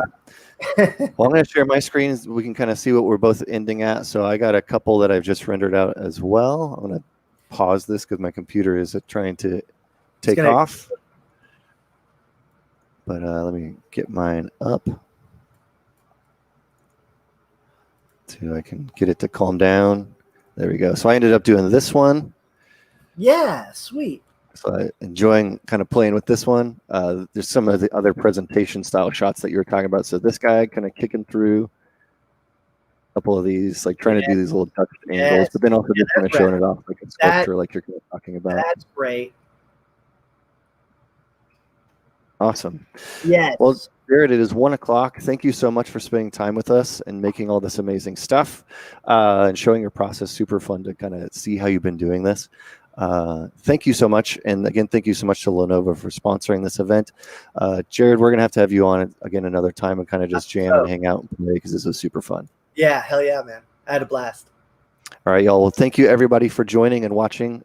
We will have some awesome events continuing out through the rest of this year. So take a look at our social media to follow anything as far as future art jams, info sessions, and Lenovo events. Thank you so much again, Jared. And we will see you guys all next week. Hey, keep sculpting. Yeah, see everybody.